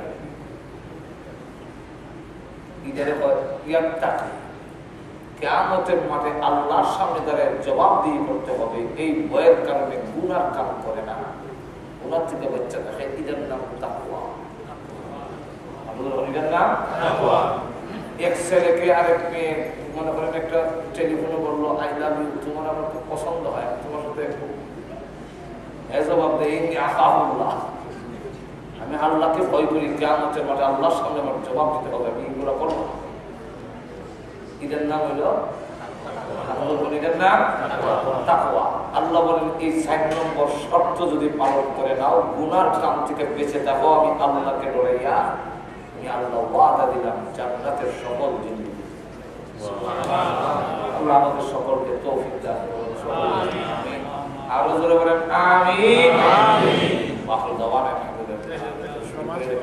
দুরূদ শরীফ পড়ি আল্লাহুম্মা সাল্লি আলা সাইয়্যিদিনা মাওলানা মুহাম্মদ ওয়া আলা আলিহি ওয়া সাহবিহি ওয়া বারিক ওয়া সাল্লিম আল্লাহুম্মা সাল্লি আলা সাইয়্যিদিনা মাওলানা মুহাম্মদ ওয়া আলা আলিহি ওয়া সাহবিহি ওয়া বারিক ওয়া সাল্লিম আস্তাগফিরুল্লাহ রাব্বি মিন কুল্লি যামবিন ওয়া আতুবু ইলাইহি লা হাওলা ওয়া লা কুওয়াতা ইল্লা বিল্লাহিল আলিyyil azim alhamdulillah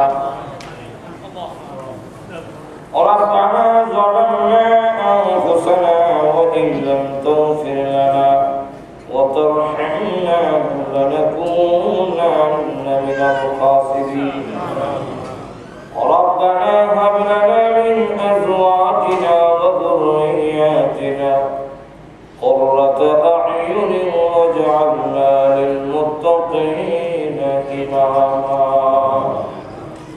ربنا اغفر لنا ولإخواننا الذين سبقونا بالإيمان ولا تجعل في قلوبنا غلا للذين آمنوا ربنا إنك رؤوف رحيم ربنا اغفر لنا ولوالدينا ولجميع المؤمنين والمؤمنات والمسلمين والمسلمات الأحياء منهم والأموات إنك سميع قريب مجيب للدعوات رب ارحمهما كما ربياني صغيرا رب ارحمهما كما ربياني صغيرا اللهم إنا نسألك العفو والعافية والمعافاة الدائمة في الدين والدنيا والآخرة اللهم أحسن عاقبتنا في الأمور كلها وأجرنا من خزي الدنيا وعذاب الآخرة اللهم ارحمنا فإنك أرحم الراحمين اللهم احفظنا فإنك خير الحافظين رب العالمين সারা জীবনের গুনার বোঝা মাথায় নিয়ে গুনার উপরে শর্মিন্দা আর লজ্জিত হয়ে আলিম উলামানি সাদাদারি ওয়াল মুরব্বি নিয়ে নওজোয়ান ভাইদেরকে নিয়ে মাসুম বাচ্চা নিয়ে আল্লাহ পর্দার আড়ালের নেককার মা বোনদেরকে নিয়ে আমি গুনাহগার মুসাফির অবস্থায় তোমার শাহী দরবারে হাত বাড়াইলাম মেহেরবানি করে আমাদের জিন্দেগির গুনাহ মাফ করে দাও আল্লাহ জানিয়ে গো আজকের এই মাহফিল কার জন্য জানি জীবনের শেষ নাও কত মানুষ গুনায় আর ওঠে না কত মানুষ ঘর থেকে বের হয় আর করে ফিরে আসে না আল্লাহ জানি না কার জন্য কাপড়ের কাপড় দোকানে জমা দিয়ে গেছে মৃত্যু আসার আগে আগে মেহেরবানি করে আমাদের জিন্দেগির গুনাহ মাফ করে দাও রব্বুল আলামিন আমাদের জিন্দেগির গুনাহ তুমি মাফ করে দাও তুমি যদি মাফ না করো আমাদের দায়ভার কোন জায়গায় নাই রব্বুল আলামিন ও প্রভু গুনাহ করেছি অন্যায় করেছি তবু তো তুমি আমাদের সৃষ্টি করেছো আল্লাহ দুনিয়াতে দেখেছি ছোট সময় দুষ্টামি করলে আব্বা আমাকে ঘরে ঢুকতে দিত না সন্ধ্যা হয়ে গেলে ঘরের পিছনের দরজায় গিয়ে মা বলে ডাক দিলে এমনি দেখতাম মা দরজা খুলে দুইটা হাত বাড়াইয়া দিতে আর ডেকে বলতে নাই রে বাবা আর সকলে ভুলে গেল আমি তোর গর্ভধারণী মা তোকে ভুলে যাইতে পারি না সন্তানকে বুকে টনে জীবনের সব অপরাধ মাফ করে দেয় আল্লাহ গর্ভে ধারণ করার কারণে যদি মা এত মায়া এত স্নেহ এত মমতা হয় আল্লাহ তুমি তো আমাদের স্রষ্টা তুমি আমাদের বানাইছো তুমি আমাদের খালেক আল্লাহ তোমার রহমতের দরজায় হাজির হয়েছি আল্লাহ আমাদেরকে তোমার রহমতে বরকতে কোলে উঠাইয়া ঘোষণা দাও যায় বান্দা যা তোদের জিন্দেগির গুনাহ মাফ করে দে রব্বুল আলামিন আমরা যে উদ্দেশ্যে তুলেছি প্রত্যেকের নেক আশা পূরণ করে দাও আমাদের মধ্যে যারা অসুস্থ বেমারি আছে শিফা করে দাও আল্লাহ আমাদের মধ্যে যারা অসুস্থ তুমি সুস্থ করে দাও আল্লাহ আমাদের মধ্যে যারা নাকি আল্লাহ অভাব আছে অভাব দূর করে দাও রব্বুল আলামিন আল্লাহ তাআলা আমাদের সন্তানগুলোকে নামাজে দিনদার পরেজগার বানায় দাও আমাদের স্বামী স্ত্রীর মধ্যে মিল মহব্বত পয়দা করে দাও পারিবারিক জিন্দেগিতে আমাদের শান্তি দিয়ে দাও আল্লাহ আজকের এই মাহফিলের আয়োজন যে ভাইরা করেছেন শোনার জন্য যে ভাই বোনেরা এসেছেন আল্লাহ সাহায্য সহযোগিতা যে যেভাবে করেছেন কিয়ামতের মাঠে এই মাহফিল সকলের জন্য নাজাতের ওসিলা বানায়া রব্বুল আলামিন আল্লাহ আমাদের পক্ষ থেকে লাখ কোটি দরুদ ও সালাম নবীজির রওজা মুবারকে পৌঁছায়া দাও যত মুমিন মুমিনাত কবরে ঘুমাচ্ছেন সকলের কবরের আযাব মাফ করে দাও আল্লাহ বিশেষ করে আপনারা পাইলাম জানি না কালমা নাই কালাব্বা নাই আল্লাহ মেহেরবানি করে মা বাবার কবরকে জান্নাতের বাগান বানায়া দাও আল্লাহ আমাদের দাদা দাদি নানা নানি শ্বশুর শাশুড়ি আত্মীয় স্বজন যে যেখানে আল্লাহ কবরে ঘুমিয়েছেন প্রত্যেকের কবরে জান্নাতের বাগান বানায়া দাও আল্লাহ এর শাশুড়ি বাংলাদেশে ইন্তেকাল করছেন আল্লাহ দোয়া শেষ দুলা শাশুড়ির কবরে জান্নাতের বাগান এই আল্লাহ কবরের সোয়াব আসান করে দিন রব্বুল আলামিন আল্লাহ তাআলা আমরা যে যে আত্মীয় যেখানে ঘুমিয়েছেন সকলের কবরে জান্নাতের বাগান বানায়া দাও